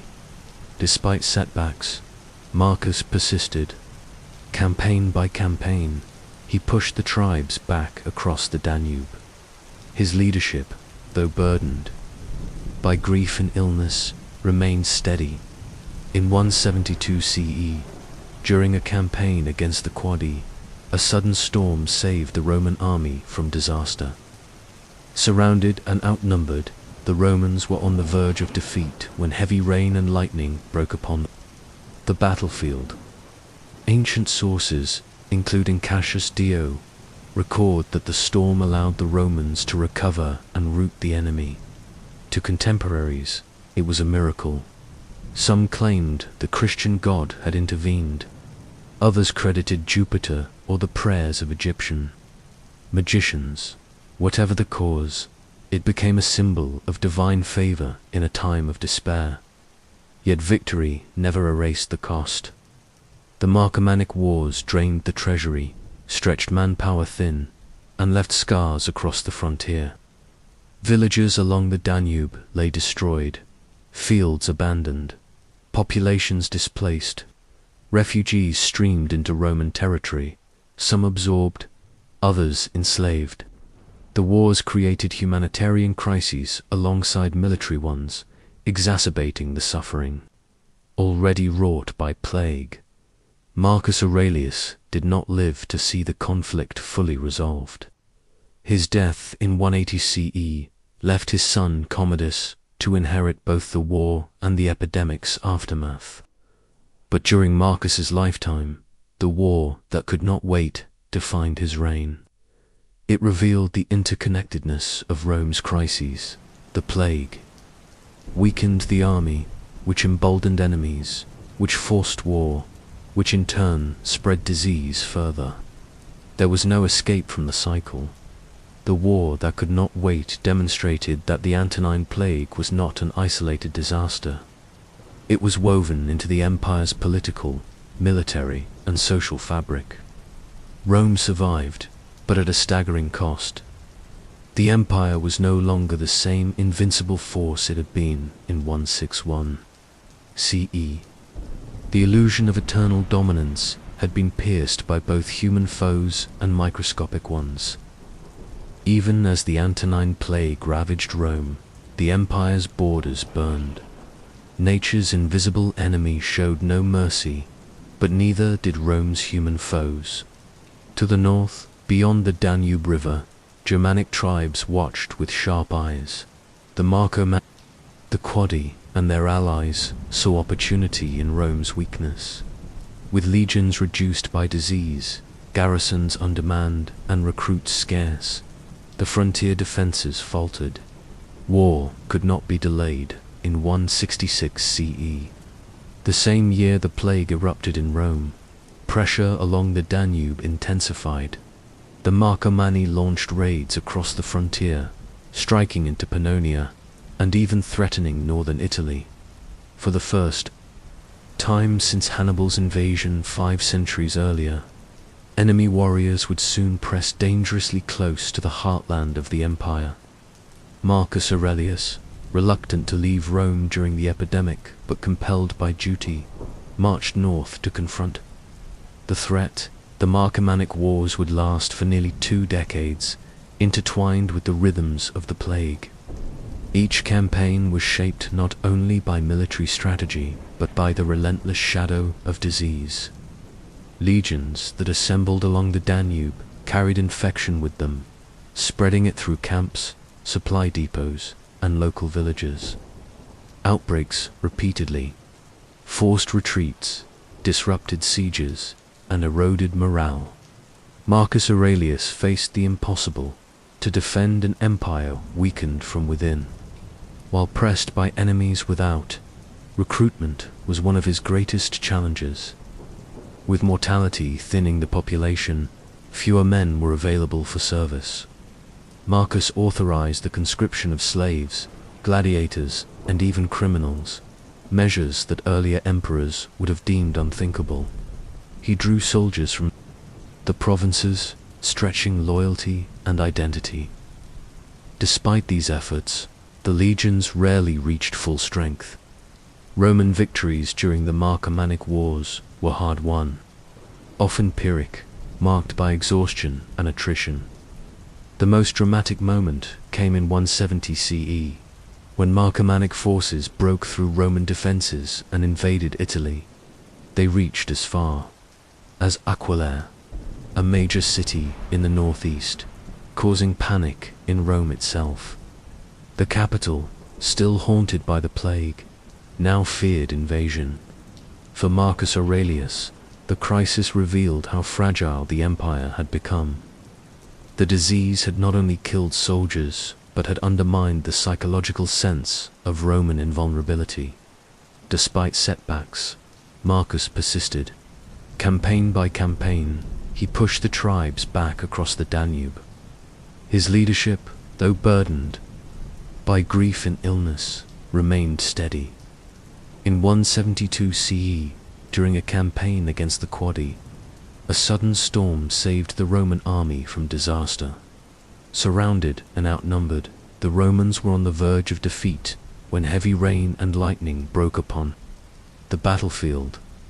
Ancient sources, including Cassius Dio, record that the storm allowed the Romans to recover and rout the enemy. To contemporaries, it was a miracle. Some claimed the Christian God had intervened. Others credited Jupiter or the prayers of Egyptian magicians. Whatever the cause, it became a symbol of divine favor in a time of despair. Yet victory never erased the cost. The Marcomannic Wars drained the treasury, stretched manpower thin, and left scars across the frontier. Villages along the Danube lay destroyed, fields abandoned, populations displaced. Refugees streamed into Roman territory, some absorbed, others enslaved. The wars created humanitarian crises alongside military ones, exacerbating the suffering already wrought by plague. Marcus Aurelius did not live to see the conflict fully resolved. His death in 180 CE left his son Commodus to inherit both the war and the epidemic's aftermath. But during Marcus's lifetime, the war that could not wait defined his reign. It revealed the interconnectedness of Rome's crises. The plague weakened the army, which emboldened enemies, which forced war, which in turn spread disease further. There was no escape from the cycle. The war that could not wait demonstrated that the Antonine Plague was not an isolated disaster. It was woven into the empire's political, military, and social fabric. Rome survived, but at a staggering cost. The empire was no longer the same invincible force it had been in 161 CE. The illusion of eternal dominance had been pierced by both human foes and microscopic ones. When the first great wave of the Antonine Plague subsided, the Roman Empire emerged into a world transformed. Millions were gone, yet millions endured. Survival, however, did not mean escape from consequence. Those who lived through the plague carried scars, physical, emotional, and cultural, that reshaped their lives and their empire. The survivors' bodies bore visible marks. Ancient descriptions, particularly Galen's, suggest that the disease left permanent disfigurements, pockmarks from smallpox. If indeed the Antonine Plague was that disease, scarred the faces of those who recovered. Some survivors lost eyesight, others carried chronic weakness. These scars were constant reminders of the invisible enemy that had stalked the empire. They altered perceptions of beauty, health, and vitality in Roman society. To be scarred by the plague was to bear witness, visibly, to survival. Beyond the body, there were invisible wounds. Families had been torn apart. Inscriptions from tombstones show households that lost multiple members within weeks or months. Children were left orphans. Parents mourned the loss of their heirs. Survivors shouldered grief alongside gratitude. Communities, too, felt the absence. Villages shrank, guilds lost craftsmen, and civic councils mourned missing leaders. The living carried not only their own memories, but the weight of those who did not return. For Rome, the social impact was profound. With so many dead, survivors were forced to step into roles left vacant. In cities, younger men filled magistracies earlier than expected. In workshops, apprentices became masters without completing their training. Women often assumed new responsibilities in households and businesses, managing estates and trade in the absence of husbands, brothers, or sons. The plague disrupted the traditional rhythms of succession, forcing society to adapt quickly. The economic scars were equally deep. Survivors inherited property at unprecedented rates. Estates fragmented as heirs multiplied, or conversely, they consolidated when multiple deaths left few claimants. Land changed hands rapidly, reshaping local economies. In the countryside, fields went untended for years, forcing survivors to rebuild agricultural systems from scratch. Scarcity drove up prices, while wages rose as labor became more valuable. For free workers, this sometimes meant opportunity. For landowners, it meant frustration. The army, too, carried scars. Survivors of plague-ravaged legions returned weakened, their ranks never fully restored. Veterans bore both the trauma of war and the memory of disease.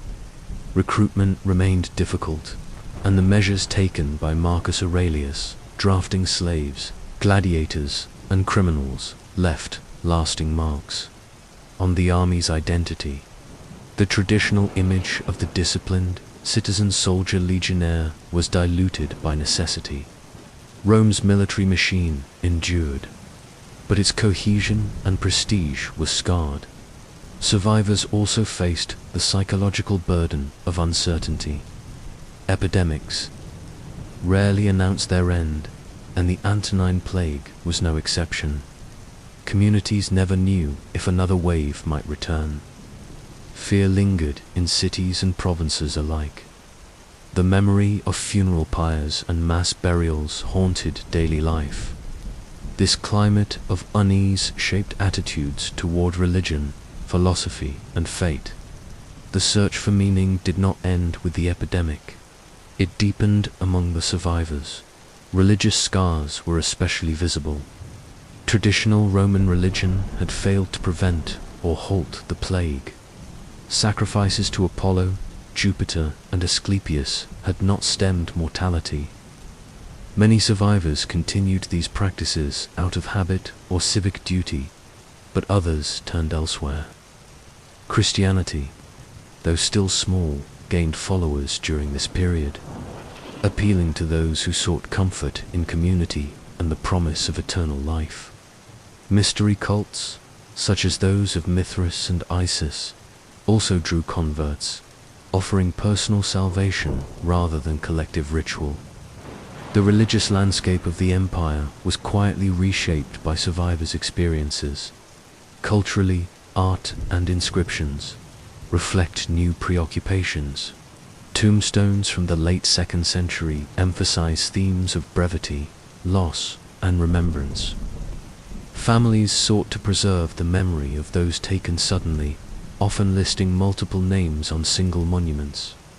Public art, once focused on triumph and prosperity, slowed in pace. Surviving examples reflect a somber tone, less celebratory, more introspective. The empire's cultural voice bore the scars of grief. For the ruling class, the scar was political. Marcus Aurelius, though admired for his resilience, left behind a weakened empire. His decision to name his son Commodus as successor, breaking the tradition of adopting capable heirs, was shaped in part by survival.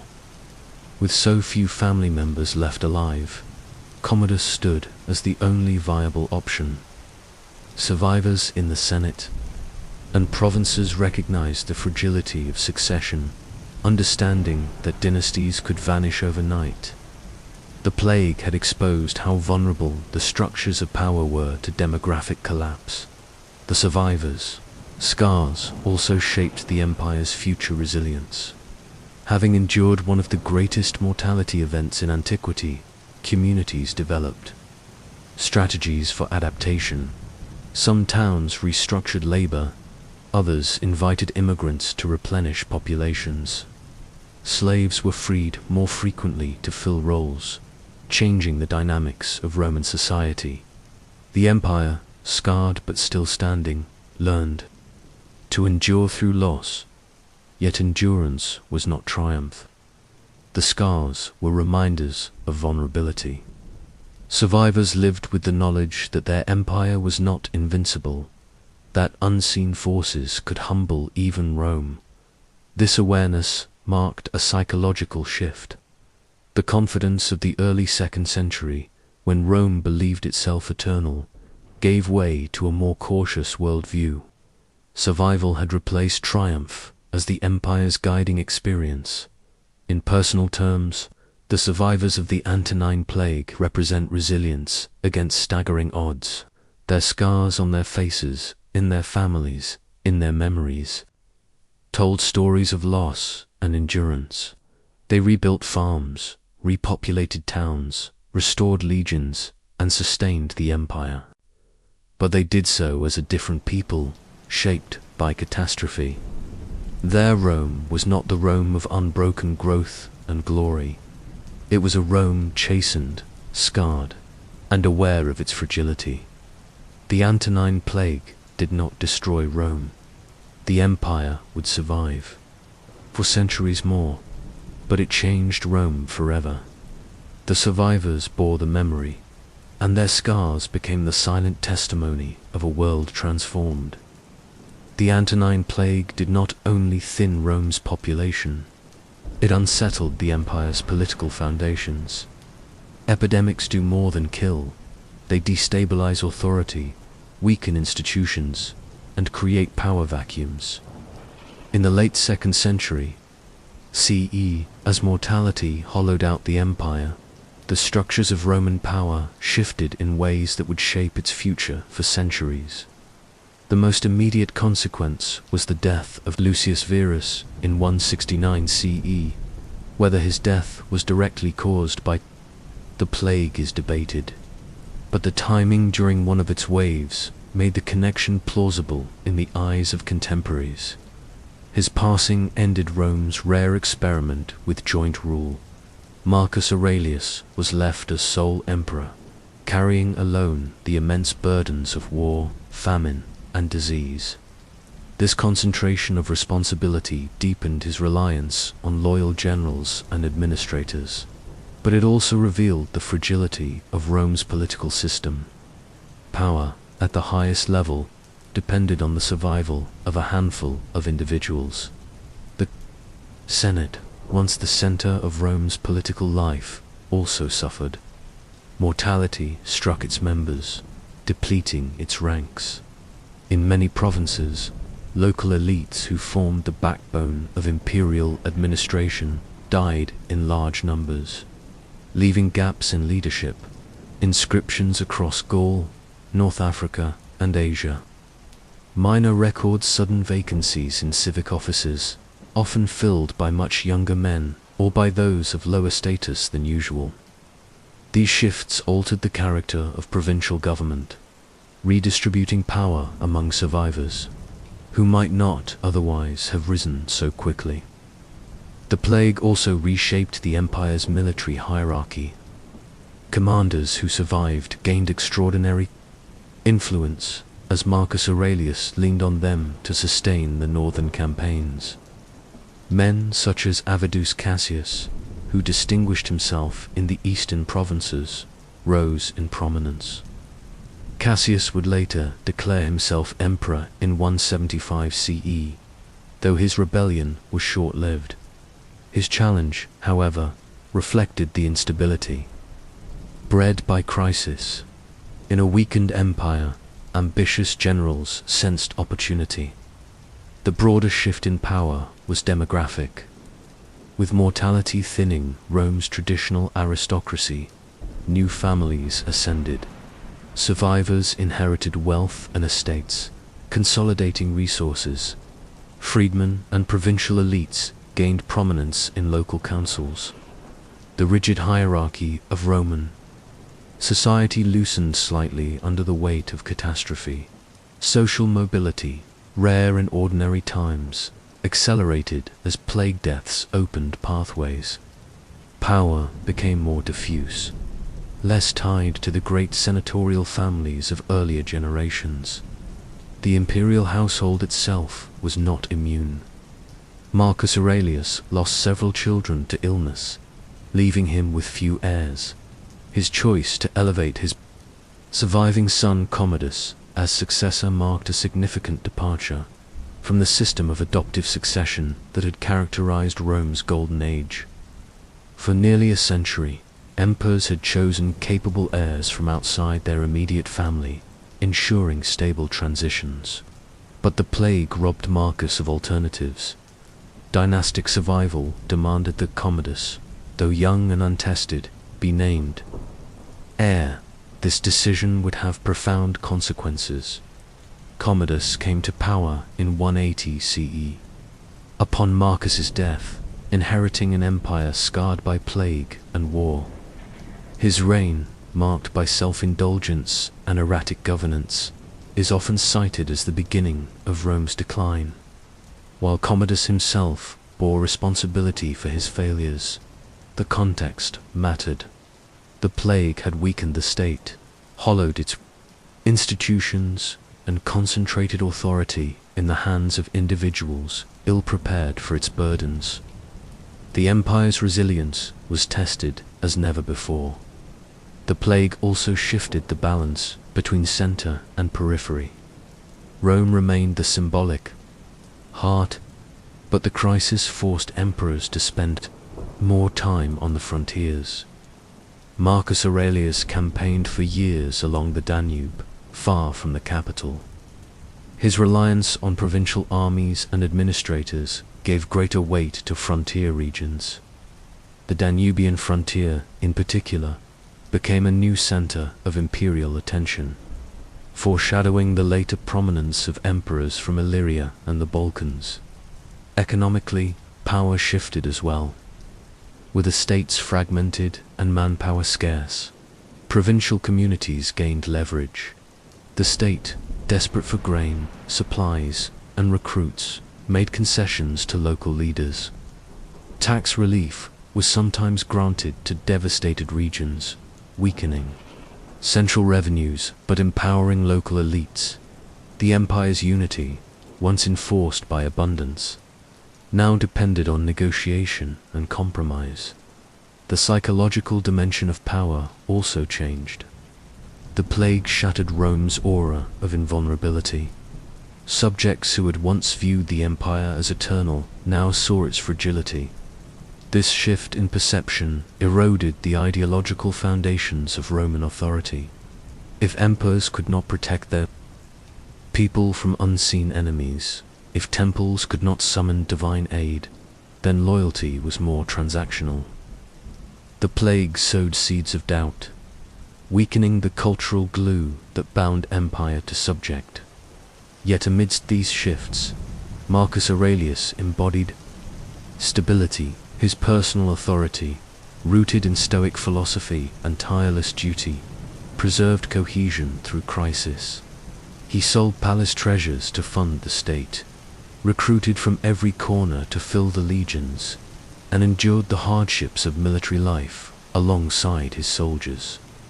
His presence delayed the empire's unraveling, but his death revealed the fragility of power once more.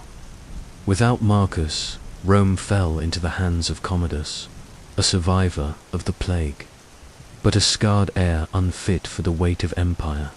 The Antonine Plague, therefore, marked a turning point in Rome's political story.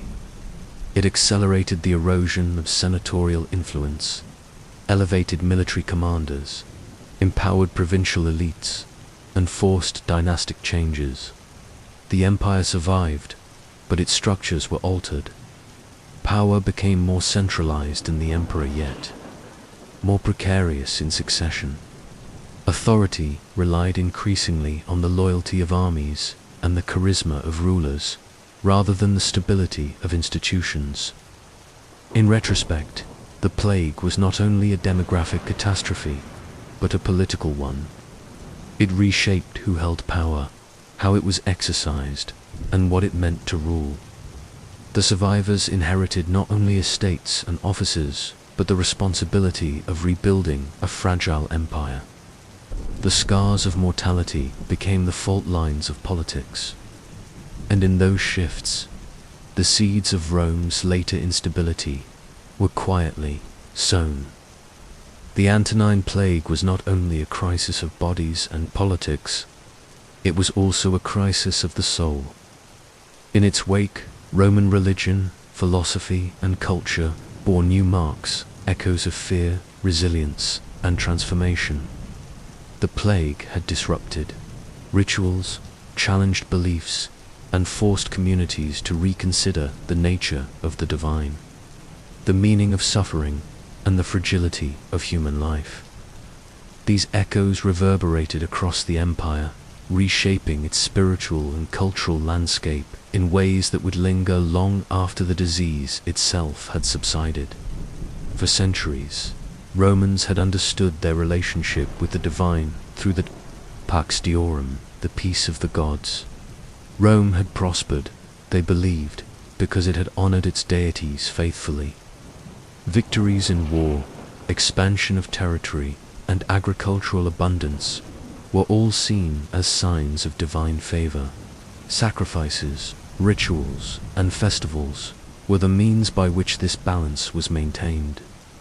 Yet when the plague struck, the pact appeared to break. Families prayed to Apollo, Jupiter, and Asclepius, yet their children still died. Communities fulfilled their vows, yet civic leaders perished. Priests performed ceremonies with precision, but the funeral pyres continued to burn. The silence of the gods became one of the most haunting features of the epidemic. This silence bred unease and doubt. Some Romans concluded that the gods had turned against them, angered by neglected rituals or moral corruption. Others suspected that Rome's embrace of foreign cults or its tolerance of impiety had disrupted the divine order. Blame fell on minority groups, especially Christians, who were criticized for their refusal to participate in state sacrifices. Although empire-wide persecutions did not erupt during the Antonine Plague, suspicion hardened, and the crisis deepened existing divisions between Rome's traditional religion and emerging new faiths. Christianity, though still a small sect in the 2nd century, quietly gained traction during the plague years. Unlike Roman religion, which was transactional and centered on civic ritual. Christianity emphasized care for the sick, the strength of community, and the promise of eternal life. Sources suggest that Christians distinguished themselves by tending to the ill when others abandoned them, offering meaning in suffering rather than treating it as meaningless punishment. Their message resonated with those who had lost everything, providing both comfort and an explanation for the chaos. In this way, the Antonine Plague planted seeds that would, in time, contribute to Christianity's eventual rise, even if its influence remained limited in the 2nd century. At the same time, mystery cults and foreign gods experienced renewed popularity. The worship of Isis and Serapis in Egypt, the Mithraic cult among soldiers, and the ecstatic rites of Cybele in Asia Minor all offered personal salvation, secret rituals, and promises of protection beyond the grave. These religions contrasted with Rome's public sacrifices, providing intimacy and reassurance to individuals facing daily reminders of mortality. For soldiers on the frontiers, the cult of Mithras in particular became a powerful bond, emphasizing loyalty, courage, and eternal reward in the afterlife. The appeal of these cults revealed a cultural shift. Romans no longer trusted only in collective rituals, but sought personal relationships with divine powers. Philosophy, too, became a refuge. Marcus Aurelius embodied the Stoic tradition, writing his Meditations amid campaigns and plague years. His reflections on the brevity of life, the inevitability of death, and the importance of virtue offered a framework for endurance. To him, the epidemic was a reminder that all things were transient, and that the true measure of a man lay not in how long he lived, but in how he conducted himself in the face of suffering. His words were not composed for others, but for himself, yet they revealed a philosophy deeply intertwined with governance. In contrast, Epicureans pointed to the plague as proof of divine indifference, insisting that gods did not intervene in human affairs. Skeptics argued that the failure of sacrifices demonstrated the futility of rituals. These philosophical debates show a society actively grappling with the meaning of disaster, with schools of thought competing to explain what traditional religion could not. The cultural echoes of the plague were not confined to faith and philosophy, but found expression in art, inscriptions, and daily life. Funerary epitaphs from the late 2nd century increasingly emphasized themes of fragility and remembrance. Families carved into stone their grief for multiple children, their sorrow for entire households extinguished in weeks. Some inscriptions echo Stoic acceptance, urging the living to bear mortality with dignity, while others plead desperately for mercy or eternal rest. Public art slowed during these years, as resources and manpower dwindled. The monuments that were produced often carried somber tones. Portraiture reflected greater realism, with deeper lines etched into marble faces, suggesting a cultural shift toward acknowledging mortality rather than projecting timeless strength. Literary echoes were quieter, but equally telling. Galen documented the plague with clinical observation, while other writers hinted at its devastation indirectly. The absence of major celebratory works during the period is itself significant. Rome, once a civilization of triumphal arches and victory odes, turned inward. Its cultural energy was directed less toward spectacle and more toward survival. For ordinary Romans, the echoes of the plague resonated in daily life. Amulets inscribed with protective symbols circulated widely, worn around necks and buried beneath doorways. Dreams and omens were treated with renewed seriousness, interpreted as signs from the gods. Festivals continued, but with diminished joy, shadowed by the memory of loss. The rhythms of the city, markets, games, rituals, carried on, but with a quieter, more introspective tone. Resilience was evident, yet so too was caution, as if society collectively held its breath, waiting for the next wave. In the long term, the Antonine Plague altered Rome's spiritual and cultural landscape. Survivors carried with them a sharpened awareness of fragility. Many continued traditional rituals, but fewer trusted fully in their power. Alternative faiths gained space. Philosophy grew more urgent. Cultural memory preserved the loss in monuments, inscriptions, and writings. The empire remained outwardly strong, but beneath its marble surface, its worldview had shifted. Rome was no longer the confident civilization that believed its gods guaranteed eternity.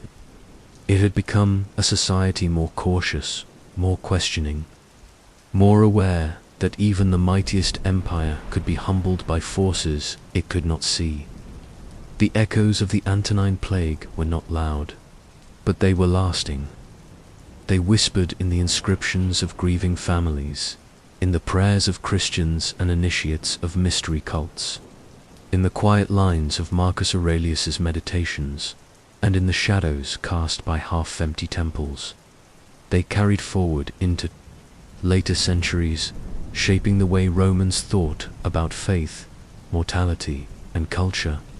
The empire endured, but it endured changed. And the change was not in its borders or its monuments, but in the unseen landscape of belief. The Antonine Plague was not a single blow that struck and passed. Like many epidemics in history, it came in waves, each return renewing fear, reopening wounds, and deepening the scars of society. By the early 170s CE, Romans had begun to hope that the worst was behind them. Funeral pyres no longer burned day and night, the markets stirred back to life, and soldiers once again filled the ranks of the legions. Yet even as the empire rebuilt, the invisible enemy had not disappeared. In the years that followed, the plague returned, striking again with terrifying force.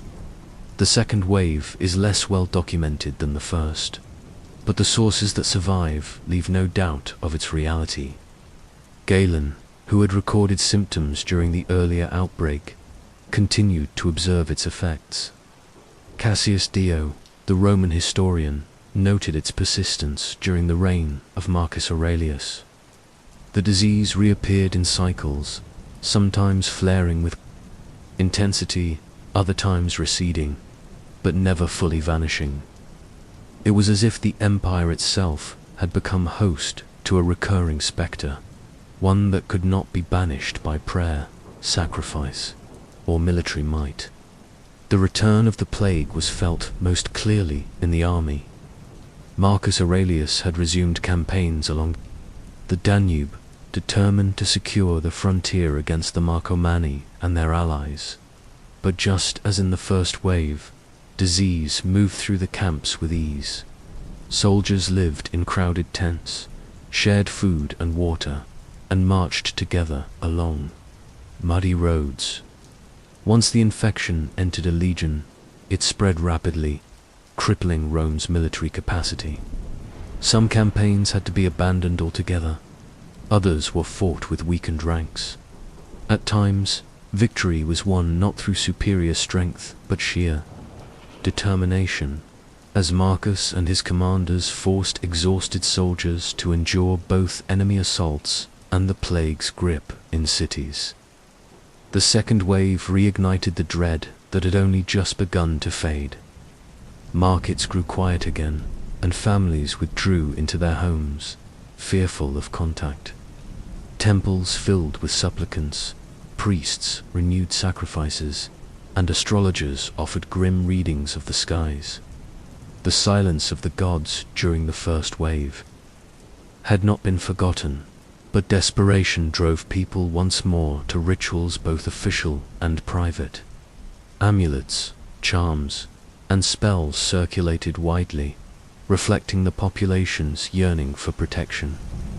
Dreams were interpreted with renewed seriousness, with many believing that the divine world communicated warnings and remedies in sleep. The economy, already fragile from the first outbreak, suffered new blows. Labor shortages persisted and recurring. Mortality prevented recovery. Fields went unplowed again in provinces where workers died in large numbers. Trade routes were disrupted by fear of contagion, slowing the flow of goods across the Mediterranean. Inflation rose as grain supplies tightened, and coin hoards buried during the first outbreak remained hidden, reflecting the insecurity of those who survived. The state's revenues faltered once more, forcing Marcus Aurelius to continue extraordinary measures of austerity, including further sales of imperial property and reductions in public spending.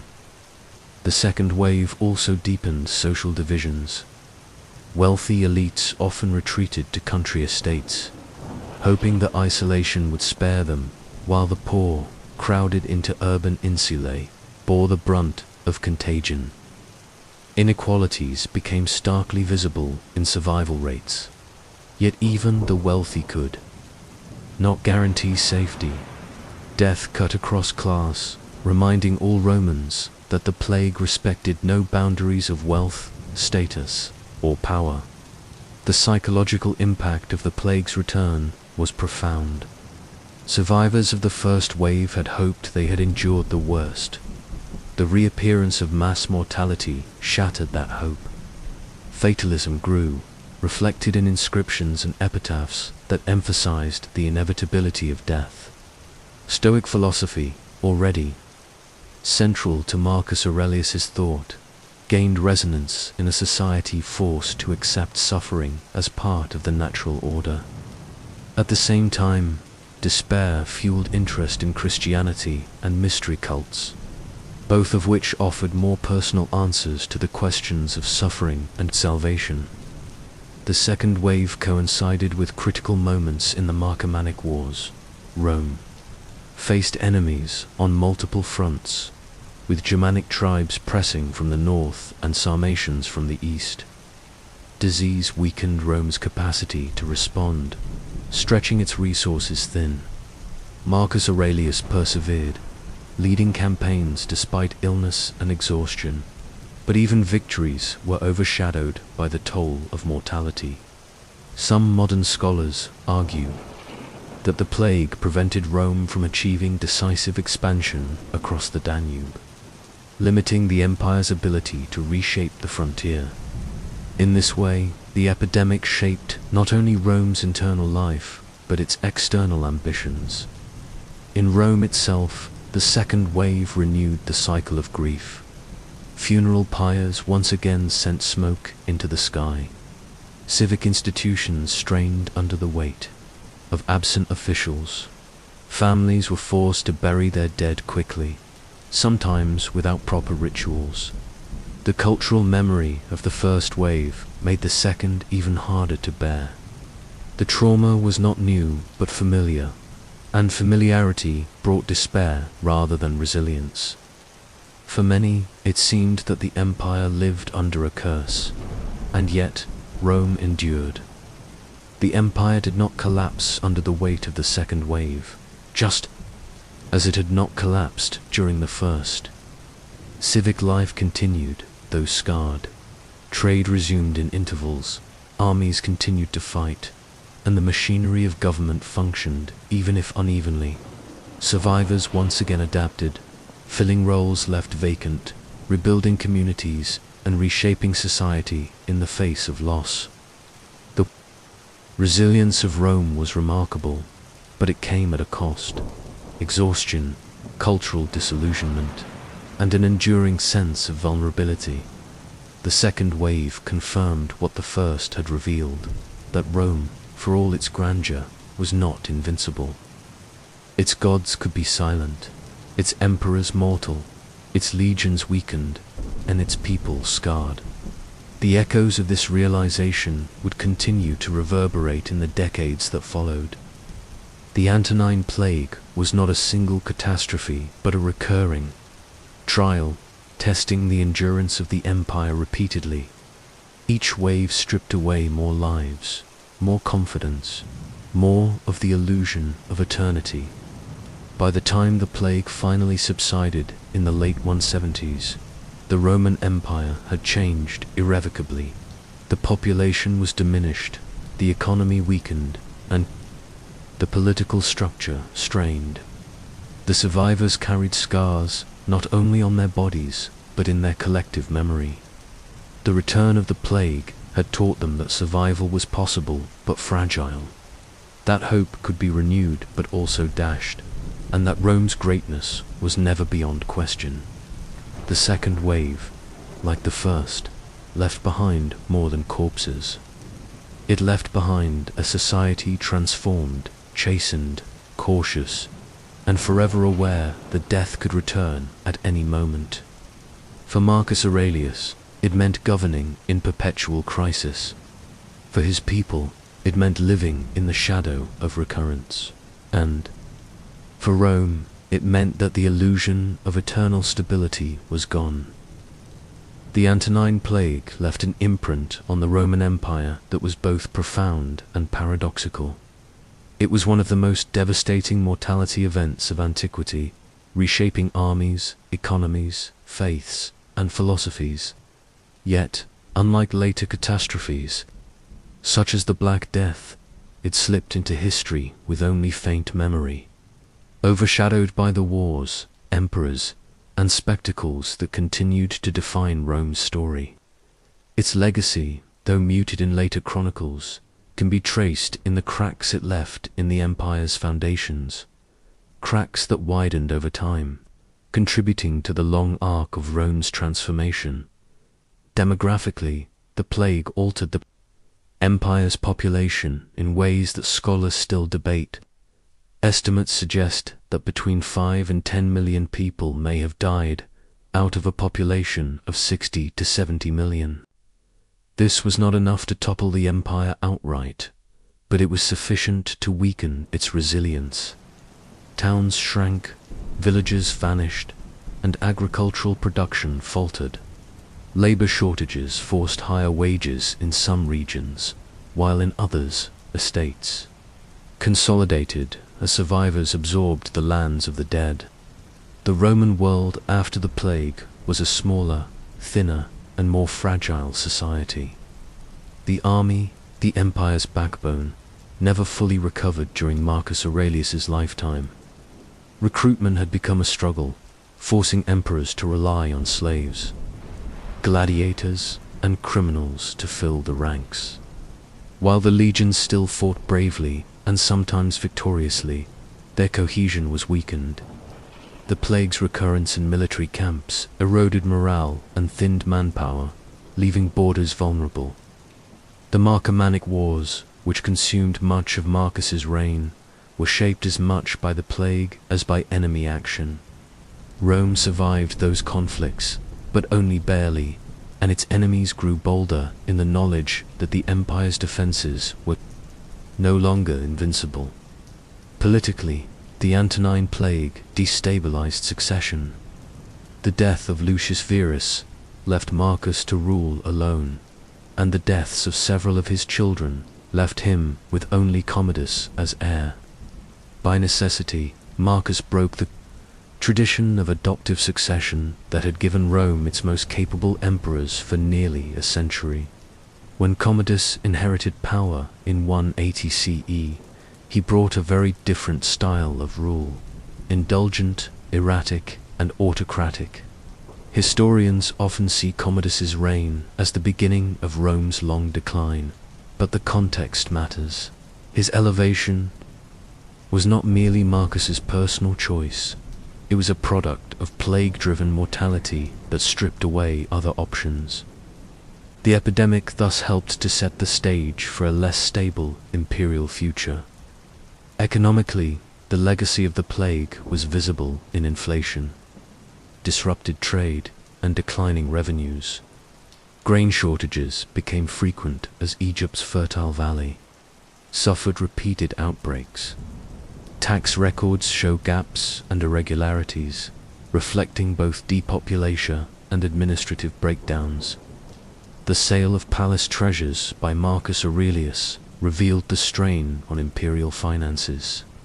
In the decades that followed, economic instability became a recurring feature of Roman life, eroding confidence in the state's ability to sustain abundance. Culturally, the plague reshaped Rome's imagination.